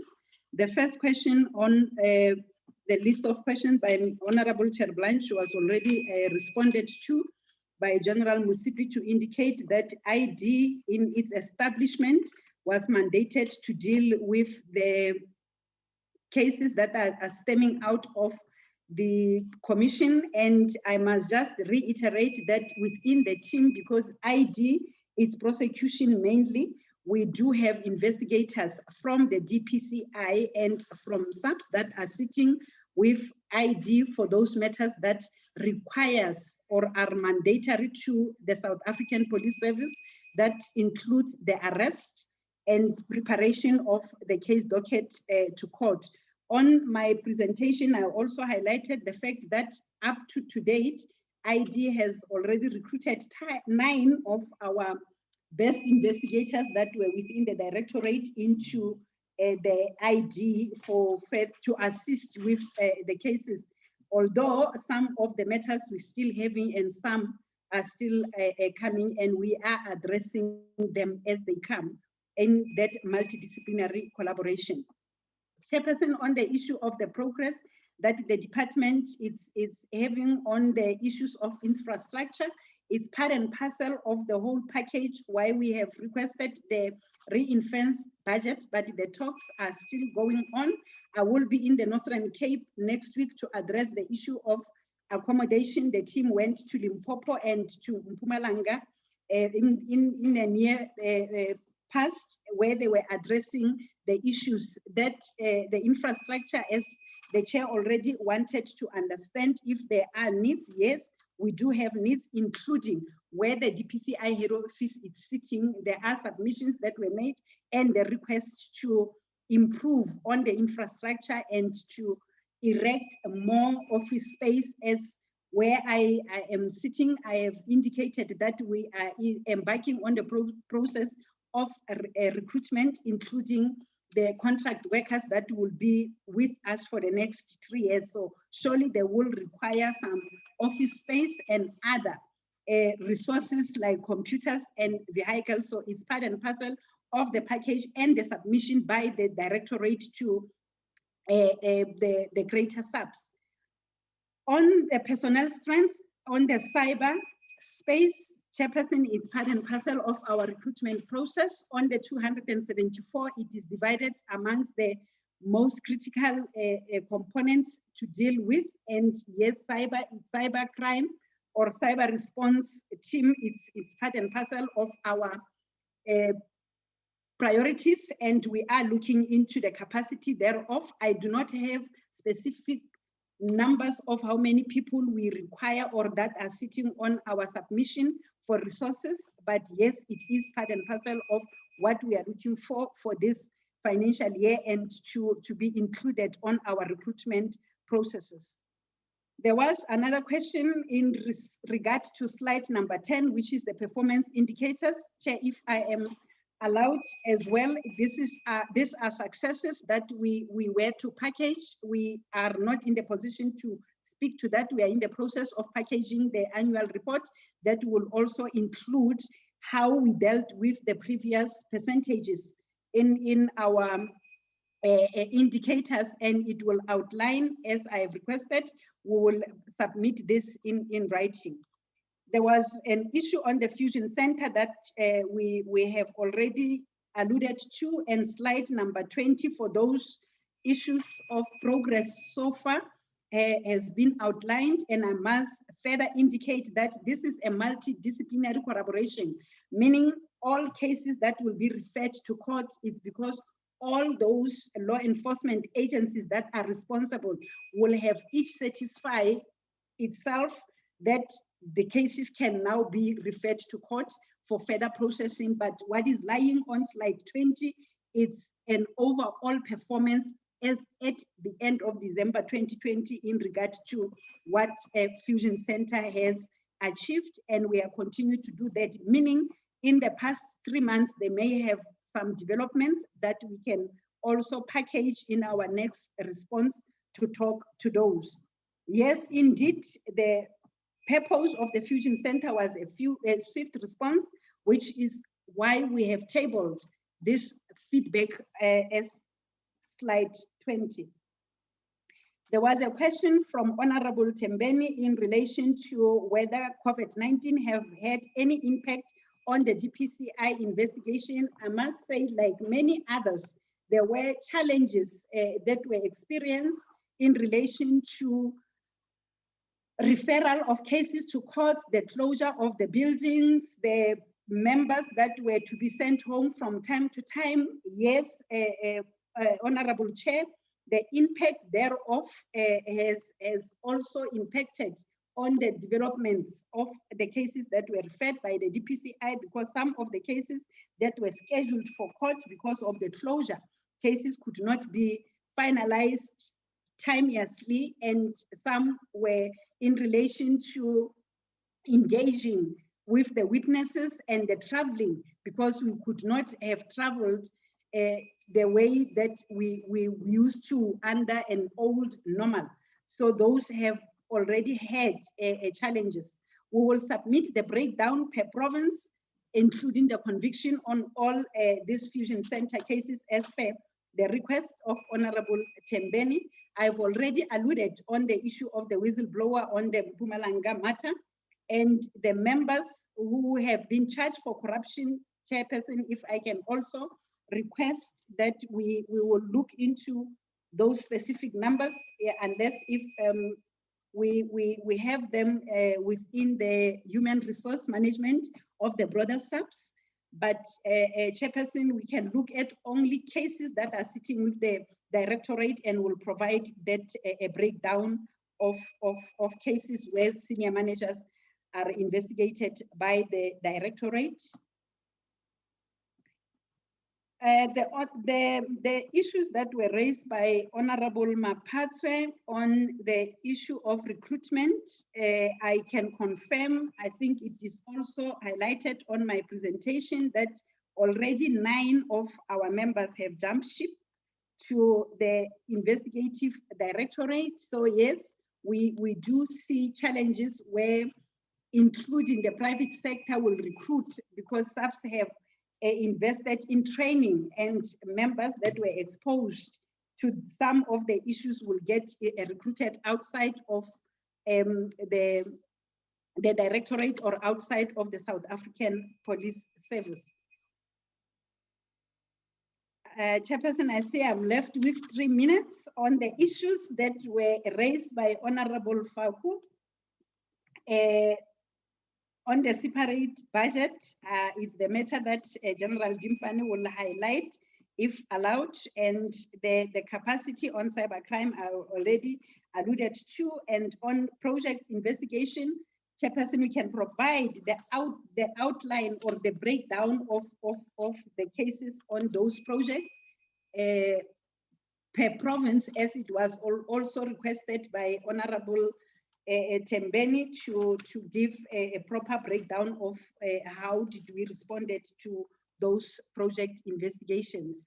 And the strategy for the rollout is as outlined by General Musipi, that we are in the process, and we are expecting, according to the rollout plan, that we will finalize it within the first or second part of the financial year to ensure that cases do receive. But on the current statistics that we have outlined on 144 incidents and 132 cases, this is an overall breakdown of the overall cases that are nationally that are investigated by the Fusion Center.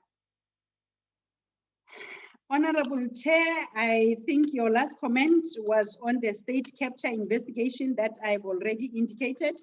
It will not be on our presentation because it is a multidisciplinary, but we can, if allowed, indicate the cases that we were previously investigating prior to the establishment of the ID that we are still working on, and those that we are from time to time working on, and members of the Directorate that are currently working with ID, except those that have jumped ships, that are also dealing with the cases that are within the Investigative Directorate. I submit, Chair.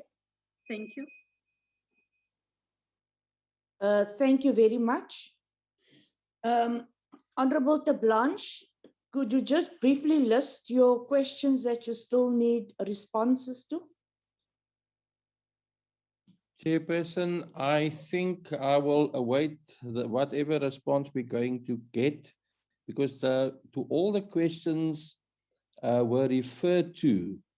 But you know, the feedback that I got is not necessarily very, very comprehensive.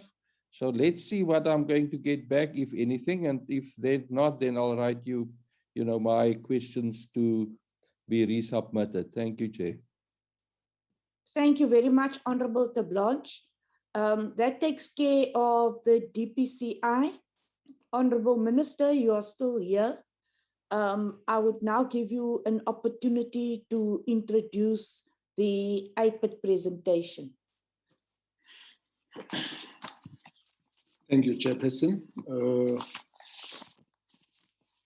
Honorable Minister, before you start, I would like to thank your DPCI team. I do realize that there have been quite intensive questions asked and that they have attempted to respond. Honorable Minister, we await General Setole's management of some of the detail which the members still require. Honorable Minister and General Setole, if you would like to release your DPCI team, you are welcome to do so. Honorable Minister and General Setole, you can indicate if you would like to release them. Well, by look of things, Chairperson, they are needed out there. There are quite many questions that they'll have to go and practicalize by arresting more people, taking them to court. I guess releasing them will really help. Thank you very much to the DPCI team. You are released. Thank you very much, General Setole. Honorable Minister, you may now start with the IPID presentation.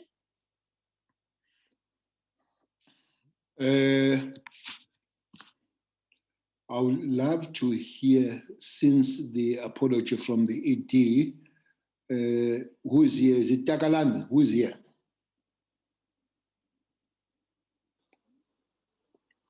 Good morning, Chairperson. Good morning, Minister. Honorable members. Sitsedi is here. Okay. No, Chairperson, thanks very much. Mr. Sitsedi will present as a former acting before the full time employed ED. Surely he would understand the matters here. Like all others, Chairperson, the resources would be an issue here. We really tried, as they will be presenting, to say, at least because they're in a very low base, the IPID, if there should be no cut from the treasurer, but treasurer was very unkind, went on and cut when it comes to the IPID.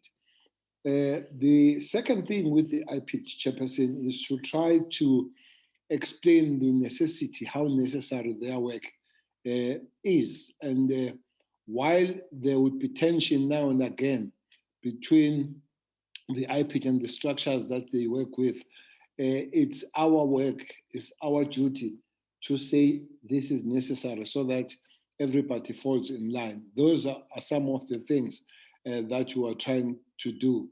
We put a lot of ear on the IPID, and we try as much as we can to avoid whatever inch of as it would be seen as interference in stopping them on their work.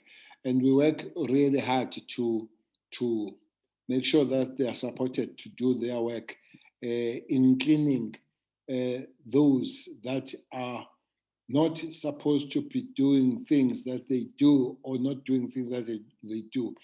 But it also, if it is properly done, enhances the work, the integrity, the ethics of the organization as we go forward.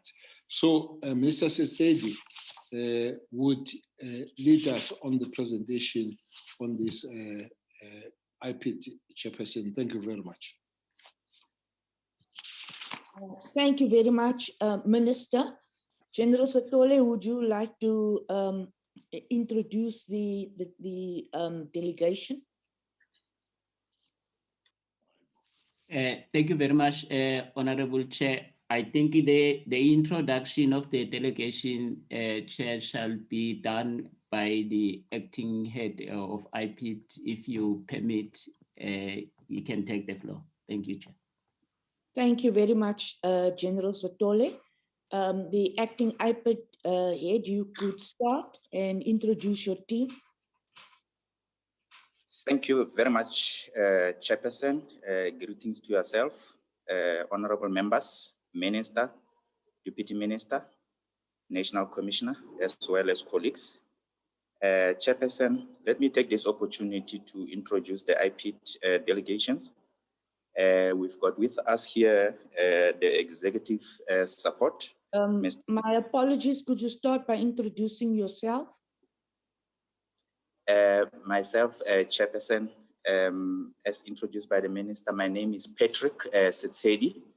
I'm Acting Executive Director for today, acting on behalf of Ms. Delegation, who is engaged on other commitments. Chair, if I may continue, I've got with us here Mr. Robert Mamabolo from Office of the Executive Director, Program 1 Administration Head, Ms. Nazianda, Program 2 Investigation and Information Management, Mr. Sisoko. I've received an apology from our Program 3, Legal and Investigation Advisory Services. We also joined here by Program 4 Manager, Compliance and Monitoring Stakeholder. And with us again, Chair, we've got the Director Strategy and Performance Monitoring.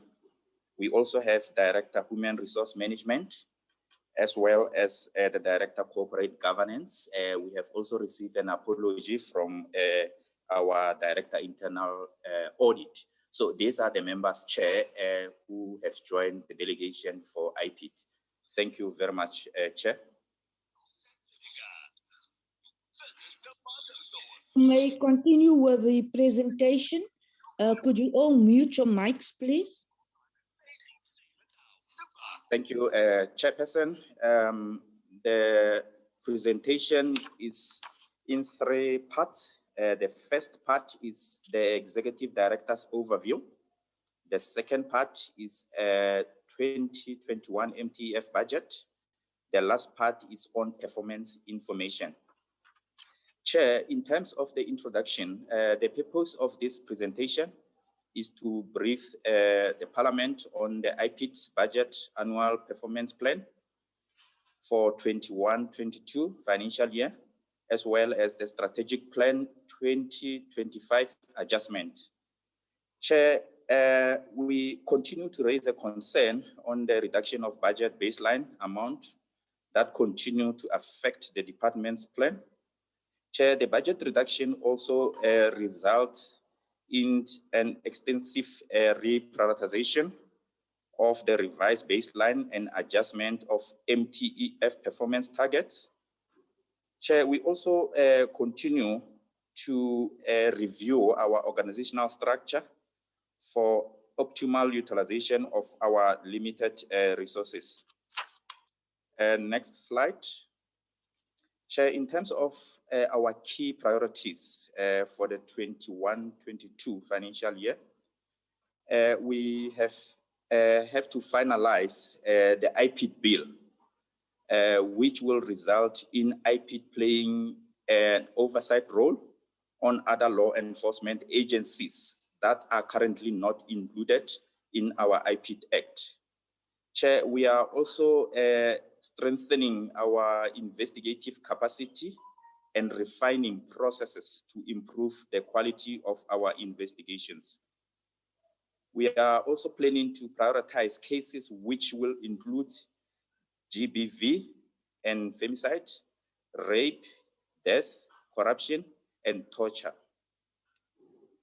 We are planning, Chair, to also implement fully the Section 23 in compliance with court orders. The finalization of the implementation will take place in the first quarter of the current financial year.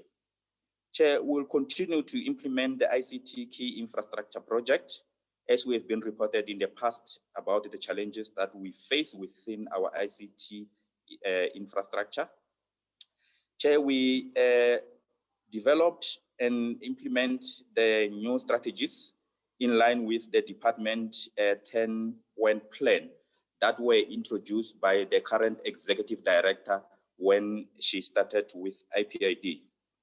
Strengthening of partnership through development and signing of MOU with key stakeholders.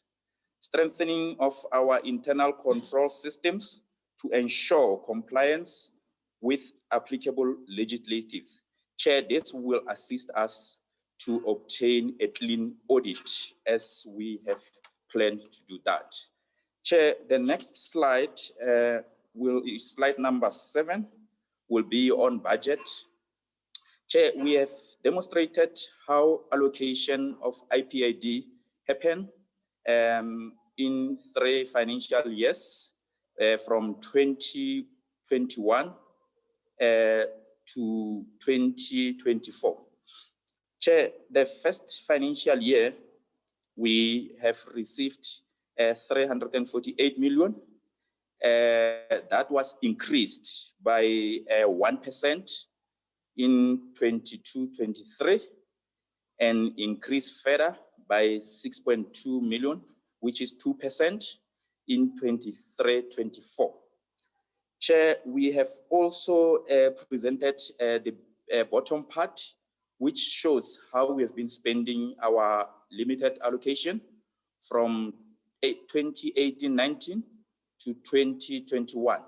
For all those financial year, Chair, we have demonstrated the capacity to spend up to 100%. Chair, the next slide, which is slide 8, we are demonstrating the impact of budget cuts, Chair.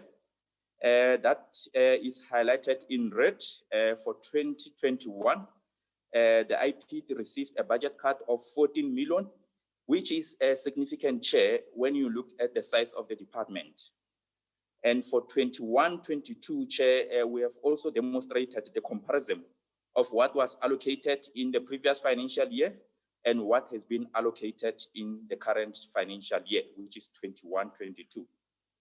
Chair, underneath, we have also provided the breakdown of our economic classifications. And Chair, I must say it, that as we have been saying to the honorable members, the bulk of... My apologies for interrupting you. Honorable Minister, with your permission, and General Sitole, with your permission, we are requesting that you indicate if the SAPS delegation could also leave.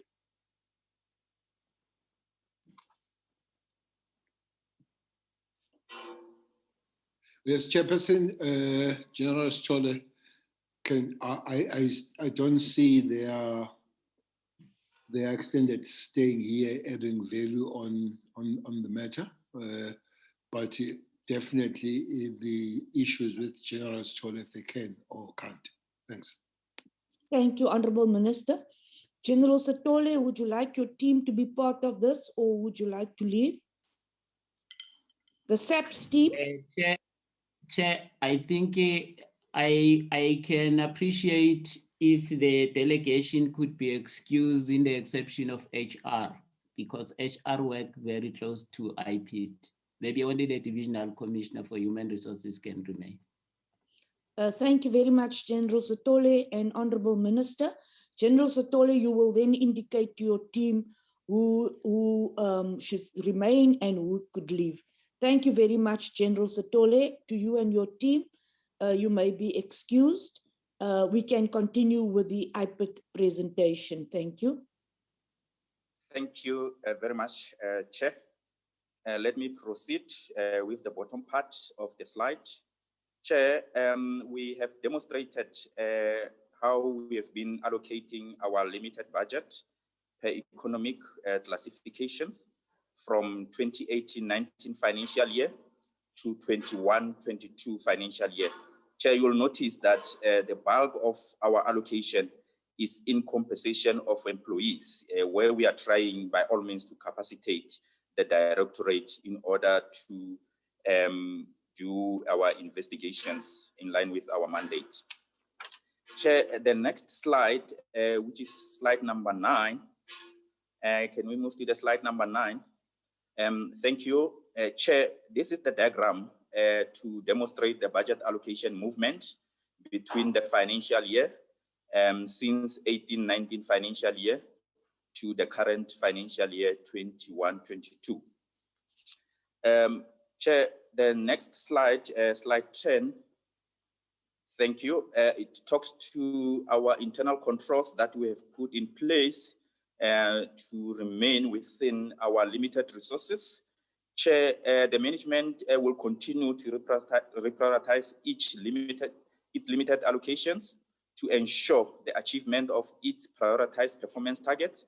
Chair will continue to engage with various stakeholders, including law enforcement agencies, and sign MOU to ensure that we share the limited resources within the cluster. Chair, a close monitoring of our cost containment measures will also assist to make sure that we achieve more with less. Chair, we have already started with implementation of our zero-based budget in order to ensure the alignment of our strategic plans with the MTF budget allocation. Chair, that will be all from my side. I will then ask our Director Performance Strategy to take us through the performance part of our presentation. Thank you, Chair. You may continue. Thank you, Chairperson, and good morning to yourself and also to the honorable members. Good morning, Minister, Deputy Minister, and other colleagues. We can move to the next slide, slide 12. Chairperson, this slide, it projects our adjustments to the strategic plan that was tabled in the previous financial year for the period 2020 to 2025. The adjustments were in respect of Program 1 and Program 4. And for Program 1, the outcome indicator, percentage increase in ICT systems availability, it has been discontinued. And the reason for discontinuing the indicator is that the 5-year target is already achieved and exceeded, and the reported output is 98.91%, and the target was 95%. So that is the reason the indicator was discontinued. And for Program 4, which is compliance monitoring and stakeholder management, we discontinued the indicator increase in number of people reached out through awareness campaigns nationally. And the reason the indicator was discontinued was to ensure to ensure an inclusive approach is undertaken to strengthen relations with departments' key stakeholders, which will be realized by implementing the new indicator, which is percentage implementation of communications and stakeholder management strategy, and is contributing to the new outcome, which is strengthened stakeholder relations. We can go to the next slide, on slide 14, which projects our APP for the financial year 2021-2022, including the Mtf targets.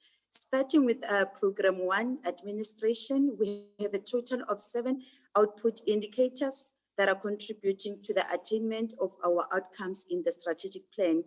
And there are new indicators, Chairperson, that were introduced in line with the department's 10-point plan, which the acting ED has already alluded to on the ED's overview. The 2 indicators, the first one is percentage implementation of youth development strategy per year, and the second one is percentage implementation of gender-based violence and femicide strategy. We can go to the next slide. This slide, Chairperson, it's projecting our output indicators in the APP. And the first one is percentage implementation of ICT plan per year. And we have also projected, Chairperson, the audited performance for the 1920 financial year, and also the estimated performance for 2020-2021 financial year, which speaks to the targets that were set for the previous financial year. And we also have 3 columns projecting our Mtf targets. With respect to the first output indicator, in 1920, the output was 50%, and the estimated performance for 2021 was 90%. And for the Mtf period, the target was reduced to 70%, also for the second Mtf year. And on the last year, the target is projected at 80%. And for percentage implementation of annual internal audit plan per year, we achieved 79% in 1920, and in 2021, the projected performance was 90. And for the Mtf target, it's 90% first year, second year, and the third year, it's 100%. Percentage implementation of risk mitigation strategies per year. First financial, the output for 1920 is 21%, and the estimated performance for 2020-21 is 60%, and for the Mtf period is 60% on the first financial year, and for the 2 outer years, it's 70%. And for percentage compliance of SMS financial interest submitted through a disclosure within stipulated time frame, this is a new indicator which was introduced in 2020-21, and the target was 100%. And for the Mtf period, the target is maintained at 100%, as this is a compliance issue. We can go to the next slide. For the percentage vacancy rate per year in 1920, the output is 9.97%, and the estimated performance for 2020-21 is to maintain the vacancy rate below 10%, and for the Mtf period, the target is maintained at 10%. And for the new indicators, which is percentage implementation of youth development strategy per year, for the Mtf period, the first year is 80%, and also for the second year, and for the last year is 87%. And for percentage implementation of gender-based violence and femicide strategy, the target is 70% for the first 2 financial years and 80% in the last financial year of the Mtf period. That is all for Program 1, Chairperson. We can move to Program 2, which is our core. Under Program 2, Chairperson, we have a total of 13 output indicators that are also contributing to the attainment of our outcomes as crafted in our strategic plan. And there were no new indicators that were introduced or not discontinued under Program 2. We maintained all our indicators. With respect to the MTF targets, there were adjustments that were effected to 8 output indicators, and this was due to challenges related to COVID-19 pandemic, delays in obtaining technical reports, our current workload, and also the total workload. The total workload, Chairperson, it also includes our PDMs. Those are cases where investigation has been completed, and we have referred the recommendations to SAPS, or the dockets are referred to the NPA. And those cases, they still require the attention of the investigators. So when we were planning and reviewing our targets, those are some of the things that we needed to take into consideration. And it might also include cases that are currently on the court roll. And this is in addition to the budget cuts, as alluded by the acting ED. And the indicators that were affected, Chairperson, they are listed below. Is death in police custody, death as a result of police action, rape by police officer, rape while in police custody, corruption, systemic corruption, matters referred in section 28(1)H and section 33.3 matters. We can go to the next slide. The first indicator, Chairperson, which is on investigation of deaths in police custody that are decision ready per year, we achieved 213 in 1920. And Chairperson, all the numbers that we are projecting on this slide for program 2, it's inclusive of backlog cases and current cases, which are cases that were registered in those specific financial years. So in 1920, we completed 213 cases, and in 2021, we targeted to complete 180, and for the MTF period, it's 120 throughout the MTF period. And for investigations of deaths as a result of police action, we completed 295 in 1920, and for 2021, we targeted 280. And for the MTF period, the targets were reduced to 220 throughout the MTF period.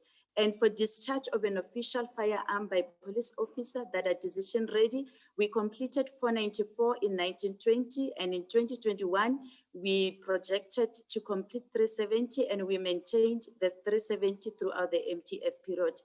For investigations of rape by police officer, we completed 115 in 1920, and in 2021, we targeted 130. And for the MTF period, the target was reduced to 70 throughout the MTF period. And for investigations of rape while in police custody that are decision ready, we completed 9 in 1920, and we targeted 15 in 2021, and for the MTF period, the target is reduced to 6 throughout the 3 financial years. On the next slide, we have investigations of torture that are decision ready. We completed 116 in 1920, and in 2021, the target is at 80. And for the MTF period, we maintained the 80 number of cases that will be completed. And for investigations of assault that are decision ready, we completed 2,504 in 1920, and 2021, 2,000. That's what we are targeting. And for the MTF period, we maintained the 2,000. And for investigations of corruption matters, we completed 57 in 1920, and in 2021, 85 is the projected performance. And for the MTF period, the target is reduced to 70 throughout the MTF period. And for section 28(1)H matters, we completed 35 in 1920, and in the previous financial year, we projected 10, and we maintained 10 for the MTF period. And for section 33 matters, we completed 47 in 1920, and 25 for the 2021 is what we have targeted. And for the MTF period, the target is 5 throughout the MTF period. On the next slide, We have a number of approved systemic corruption cases that are decision ready. We completed 4 in 1920, and for previous financial year, we are projecting to complete 3, and we have targeted to complete 2 for the MTF period. And for our last 2 indicators, we have percentage of dockets referred to the NPA within 30 days of being signed off per year. We referred 95% in 1920, and in 2021 financial year, we targeted 90%, and throughout the MTF period, we are maintaining the 90%. And the last one is percentage of recommendation reports referred to SAPS and the MPS within 30 days of recommendation being signed off per year. We achieved 94% in 1920, and for 2021, we targeted 90%, and we maintained the 90% throughout the MTF period. For program 3, legal and investigation advisory services, we have a total of 4 output indicators, and there were no changes to the indicators, nor the Mtf targets. We maintained all our 4 indicators for the current financial year. Yes, we can move to the next slide. The first indicator, Chairperson, is percentage of legal advice provided to investigators within 2 working days of request. We achieved 100% in 1920, and we projected 95% for 2021. And for the MTF period, we maintained the 95% target. And for percentage of written legal advice provided to the department within 30 days, working days of request, we achieved 100% in 1920, and we projected 70% in 2021. And for the MTF period, we are maintaining the 70%. And for percentage of litigation matters referred with instructions to the state attorney within 10 working days of receipt, in 2021, which was the first financial year where the indicator was introduced, we projected 100%, and we are maintaining 100% throughout the MTF period. And the last one is percentage of contracts or service level agreements that are finalized within 30 working days of request. We achieved 96% in 1920, and we targeted 90% for 2021, and we maintained the 90% throughout the MTF period. With respect to program 4, compliance monitoring and stakeholder management, we have a total of 8 output indicators that are contributing to the attainment of our outcomes in the strategic plan. And the output indicator, which is number of engagements held with key stakeholders per year, will cover meetings with stakeholders, station lectures, and community outreach events. Because in the previous financial years, we used to have standalone indicators for all these 3, and now they are meshed into one indicator. And we also have 2 new indicators that were introduced, which is number of media programs held per year.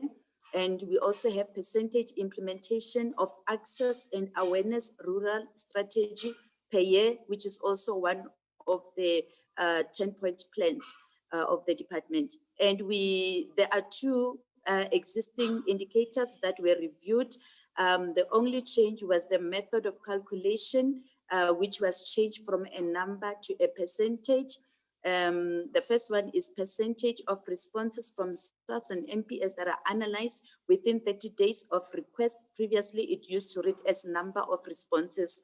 And these are the responses, Chairperson, that we received from the SAPS and the MPS on the implementation of our recommendations, particularly the final outcome. And then last one is percentage of responses from NPA that are analyzed within 30 days of receipt. And this is referring to the decision by the NPA on whether to prosecute or not. And what we do, we analyze the outcome as to whether are we satisfied with the outcome or not. The next slide, it projects our output indicators for program 4. And the first one is number of engagements held with key stakeholders per year. In 1920, we achieved 143, and in 2021, we projected 136. And for the MTF period, the target is 166 throughout the 3 financial years. And for number of media programs held per year, which is a new indicator, we are targeting 4 for the 3 financial years. And for percentage of recommendations referred to SAPS and MPS that are analyzed, we are targeting 80% throughout the MTF period. And for percentage of criminal referrals forwarded to NPA that are analyzed per year, we're also targeting 80%.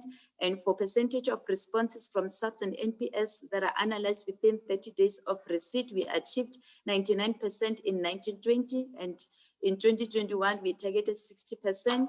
And for the MTF period, we are maintaining the 60%. And on the next slide, percentage of responses from the NPA that are analyzed within 30 days of receipt, we achieved 94% in 1920. In 2021, the target is 50%. And for the MTF period, the target is 60%.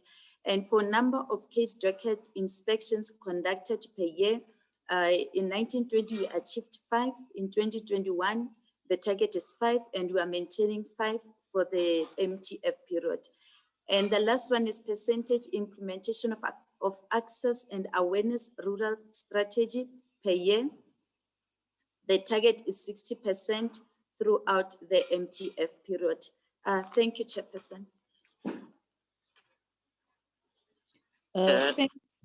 Sorry, my apologies. Thank you. May I proceed, Chair? The last slide. You may proceed. Thank you very much, Chairperson. In conclusion, IPID is expected to finalize the amendment of IPID Act in the current financial year. Chairperson, however, we might have a challenge to accommodate the expansion of the mandate within the current limited resources. Chair, we have engaged with Department of Health, the Forensic Service Laboratory, to fast track the technical reports, which will assist in completion of the majority of our cases that cannot be concluded because of the technical reports.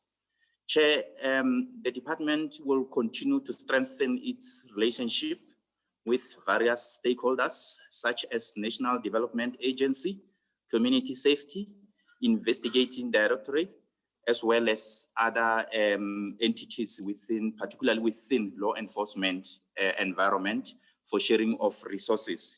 Chair, on Monday, the 3rd of May, the Deputy Minister, the Executive Director, as well as the Chief Executive Officer for NYDA, launched a youth development strategy by receiving 66 learners that will be allocated to all functions within IPID, with majority in investigation. So, Chair, we have started. We are a train that is moving. Thank you, Chairperson. Thank you very much for the presentation. Thank you very much for the team who assisted. Honorable members, if the minister or the deputy minister would like to conclude, I give them an opportunity to do so now. If not, I will take the first round of questions. National Commissioner, you may also come in if you so wish. Chairperson, I will allow Deputy Minister to proceed if any comments.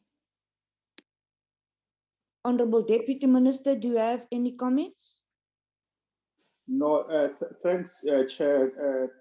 Thanks to members, and thanks, Minister Mr. Steady, representing the ED, National Commissioner. No, I just want to comment on the issue of youth that the Executive Director committed to do. Indeed, the program is on course. The NYDA is on board. We were together with the CEO of NYDM, Mr. Karim, together with the Executive Director on Monday, launching this learnership program, which will expose young people to work in the security cluster through the IPID. And obviously, this is an opportunity for them to gain experience for the next 12 months. And the program will have reached its finality. The issue is what to do with these young people who will have gained some working within this cluster.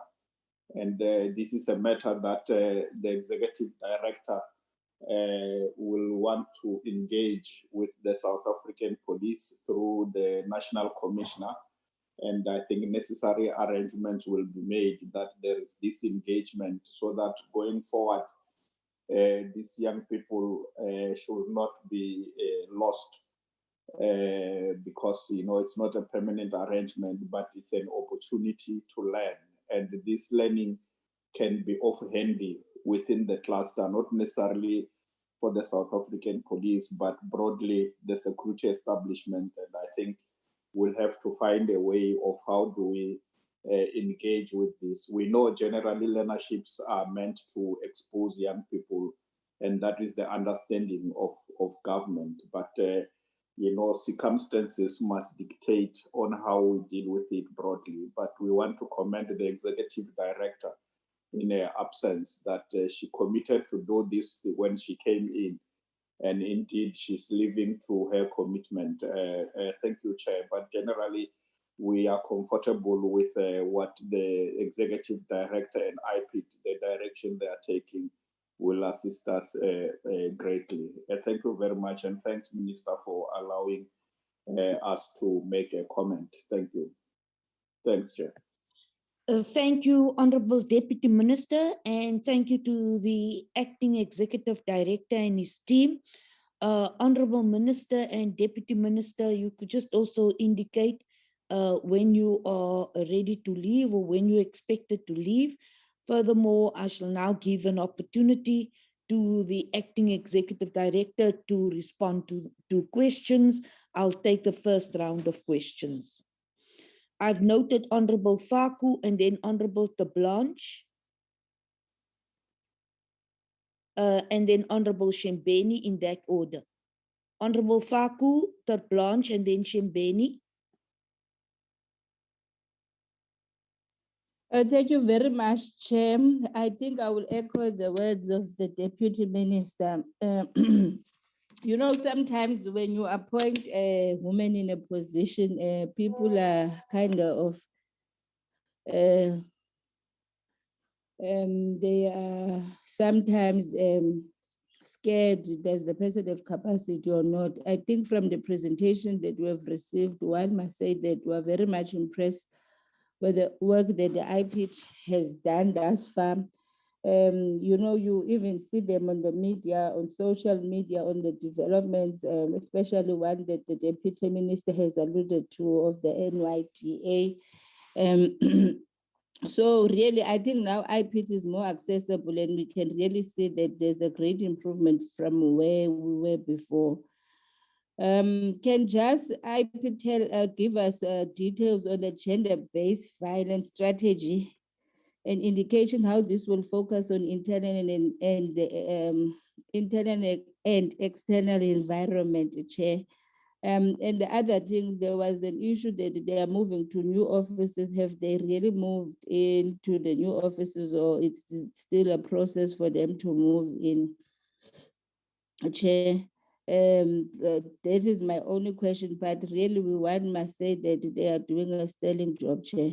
Otherwise, with what we have heard, I think.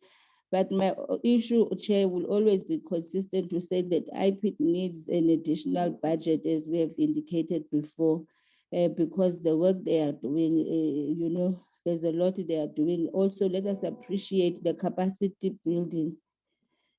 The capacity building in terms of their staff, internal staff. So these are the things that we want to hear, Chair. Thank you very much.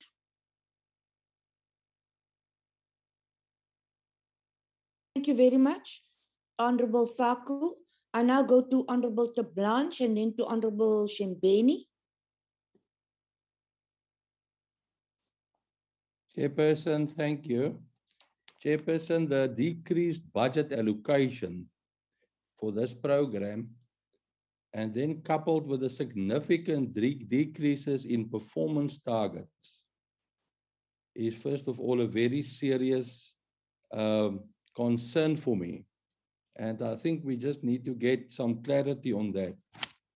Chairperson, secondly, the administrative program increased with 2.6%, while that of the investigation and information management program decreased with 2.86%. I think we need an explanation where the emphasis really is, and then why that is the position. Chairperson, if I go to slide 5 of the presentation, and there point 8 is, and then I'm going to read it out, strengthening of international control systems to ensure compliance with applicable legislation. Are we saying then that we are not always complying now with applicable legislation? I just need clarity on that also, Chairperson. Chairperson, the budget allocation, we heard that there is a consistent spend of 100%, which is good. But the question was asked about the relocation or to the building, and I also wanted to ask that very same question. We can also just get updated on that, Chairperson, as well. Chairperson, I have a few questions, one question more. Starting from slide 15. Chairperson, and I'm going to, that is applicable just throughout this presentation. And I'm going to read on slide 15, the second block there. Percentage implementation of annual internal audit plan per year. Are we saying by saying this that we are not implementing the annual audit findings in our plan moving forward? That is applicable, Chairperson, for the rest of this presentation, I think up to slide number 19.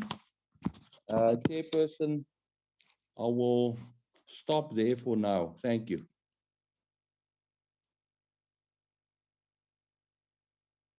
Thank you, Honorable Tablanche. I'll now take Honorable Shembeni.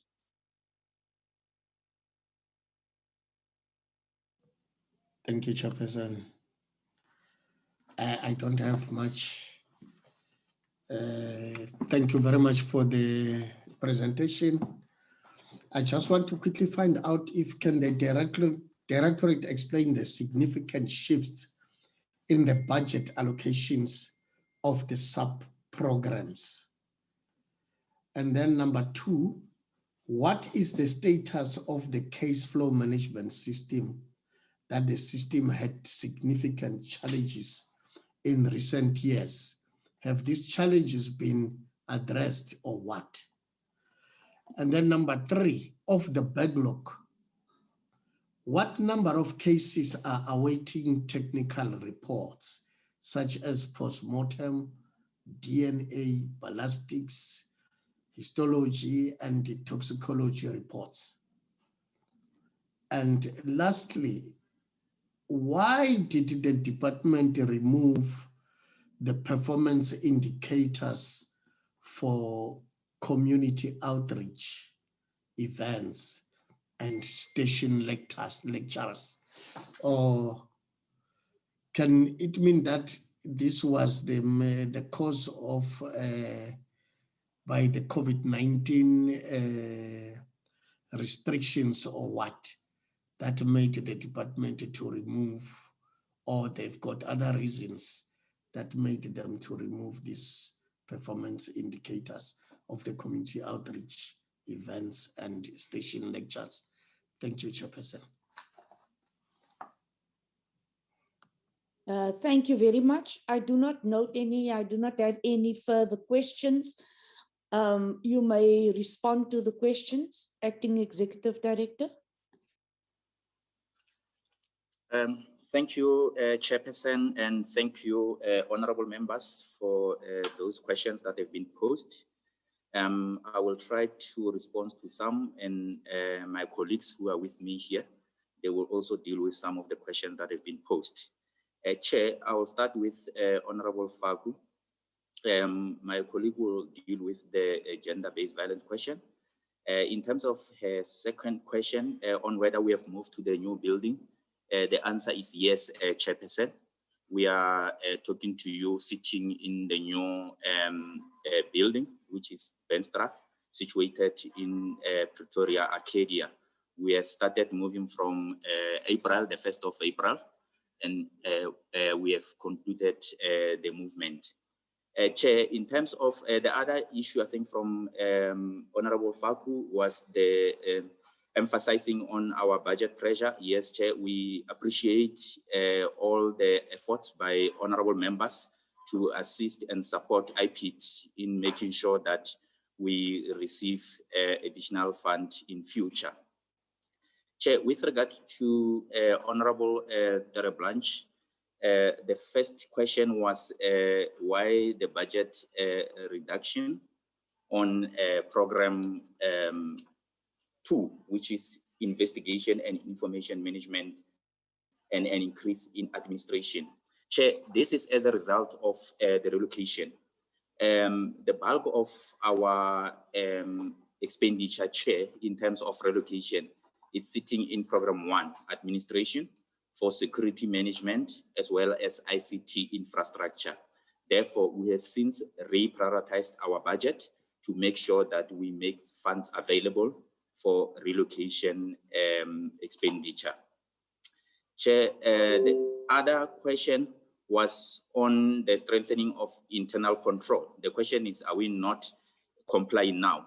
The answer is we are complying, Chairperson. All what we are saying is that we are now planning for a clean audit. And for us to do that, we need to make sure that we have tightened all the areas of our internal control so that we don't even have any matter of emphasis from the audit opinion. Hence, we have committed to strengthen our internal control.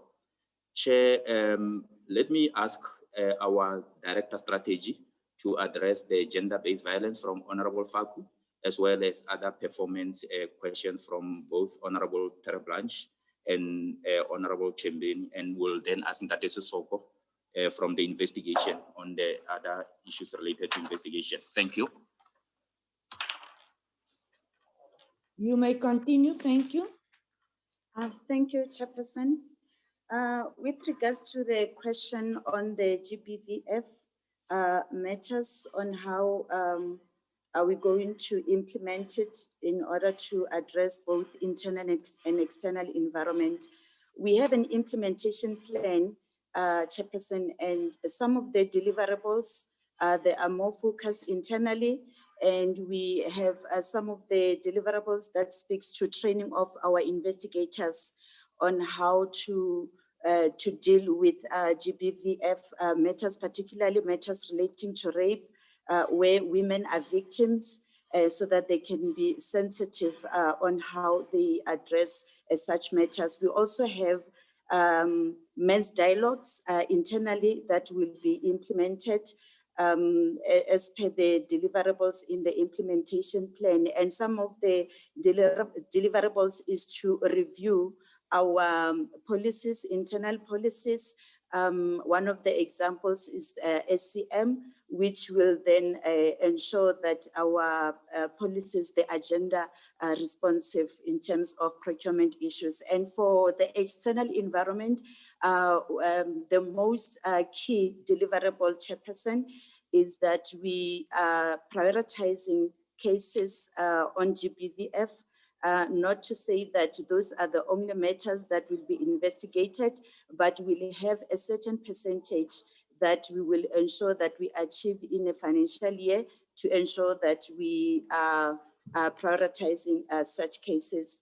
And in relation to the question on the outstanding technical reports, by end of February or beginning of March, we had a total of 337 cases with outstanding technical reports. And specifically the following classifications: death in police custody, we had 27 cases affected.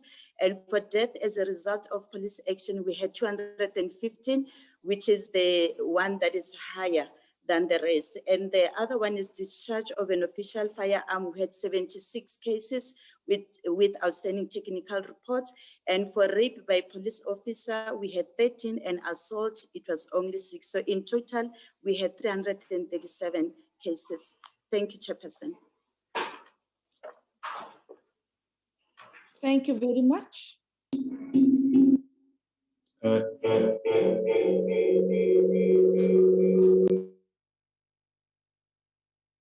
Executive Director. Yes, Chair, let me allow Ndate Sissoko to address all other questions related to investigation. Thank you.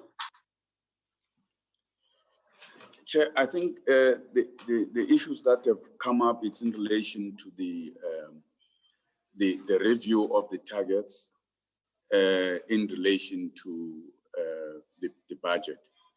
And as the acting ED has indicated, when we set in our strategic planning sessions, we look at what has been allocated to us as a department. And we considered what would be achievable based on what allocation we've received from Treasury. But also we looked at variables that specifically affect investigation issues like the coronavirus pandemic that has impact on how we conduct investigations, as well as issues that we've already alluded to relating to technical reports, because these are dependencies from outside stakeholders, as Mr. Tlapa has indicated, the 337 outstanding technical reports. These are cases where if we had had these technical reports, we would have, our performance would have been better. So as long as institutions like your health department that is responsible to provide us with these technical reports, as well as the SAPS that are responsible, the forensic part of the SAPS that are responsible for providing us with these technical reports, have challenges in terms of speedy output on these reports, will continue to have challenges. We have, however, engaged with the divisional commissioner in the SAPS. We have also engaged with the Director General at the Department of Health to try and get these issues resolved. And they have committed to try and prioritize our matters. However, they did indicate that they also have challenges in terms of speeding up these reports. Thank you, Chair.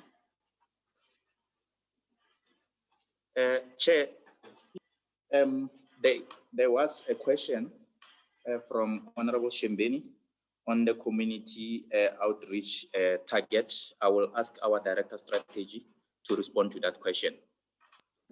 Before you do come, thank you very much, Mr. Sissoko, and welcome back. Thank you, Chair. You with responding? Ms. Letlape from Strategy, Chairperson.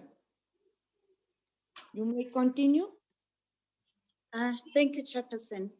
With regards to the community outreach events, for the current financial year, we don't have a standalone indicator for community outreach, But the indicator under program 4, which reads as number of formal engagements held with key stakeholders per year, it also incorporates community outreach events in addition to station lectures and meetings with stakeholders. So that is covered under this particular indicator. And at an operational level, we then have a breakdown of the 166, which is a total contribution of the three categories under this indicator. Thank you, Chairperson. Chairperson, yes. Chairperson, there's a question on the case management system by Honorable Shembeni. On the case management system, Chairperson, as a department, we've decided that currently the existing case management system, we have to look at how best we can improve on it, whilst we're busy with feasibility studies on a new case management system and what would be the cost implication thereof and how best the department would be able to fund that. The processes that we have engaged in, we're confident that in the short term, they would be able to assist us in improving on our case management system. Thanks. Thank you, Chair. I hope we have covered all the questions. If we have left any other questions, we will be advised, Chair. Thank you. Thank you very much. Honorable members, would you like a second round of questions? Chairperson, yes, my hand is up. Honorable Blanche. Shembeni, is your hand still up or are you lowering your hand? Yes, it's up. Okay, then Honorable Blanche and Honorable Shembeni. Chairperson, thank you. Just two more questions. And I'm referring you to slide 23, 3B. I just need clarity about this. Percentage implementation of access and awareness rural strategy per year. Can it just be explained to us what exactly this means or entails? That is my first question, the Chairperson. Chairperson, and then on slide 24, the top one, number of engagement held with key stakeholders. Now, if you look at the numbers 143, 136, 166, 166, 166, can we just understand what these engagements are about? Because they are quite a substantial number, quite a huge number. I just need to know what the engagement entails, justifying these numbers, Chairperson. Thank you. Thank you very much. Honorable Shembeni. Thank you, Chairperson. No matter I did not get exactly the answer of the backlog of the cases. Now I've got cases of which I want to find out from the Directorate, whether those cases are in their disposal or what happened. I don't know whether I must call those cases now, name them case number by case number. They will respond to me in writing or what, but I've got 2, 4, 6, about 8 cases of which I want to know what is happening with those cases from the IPID. It's a Hillbrow case 717 of 2/2020. Another one is 813 of 1/2020, also of Hillbrow. Another one is 50 of 8/2020. The fourth one is 30 of 7/2020. All of these 4 cases are from Hillbrow. And then Silverton case 299 of 3/2020. Potchefstroom case 467 of 2/2020. Johannesburg Central case 265 of 6/2020. And Pretoria Central case 206 of 6/2020. I'll be happy if I can get the response in these cases, it's whether in writing or what, but it's very important that we as the committee find out as to what is happening with these cases. Thank you very much. Thank you very much. Over to you, Executive Director. Thank you very much, Chairperson, Honorable Blanche, Honorable Shembeni, for the questions. Chair, I will start with the rural strategy questions posed by Honorable Branch, and that is also who will address that, and he will also assist us on the questions raised by Honorable Shembeni. Thank you. Thank you, Chair.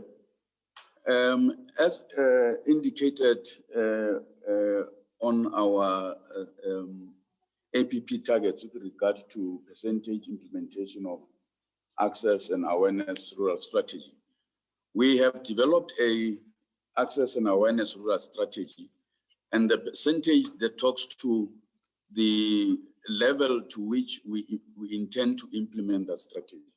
The strategy really talks to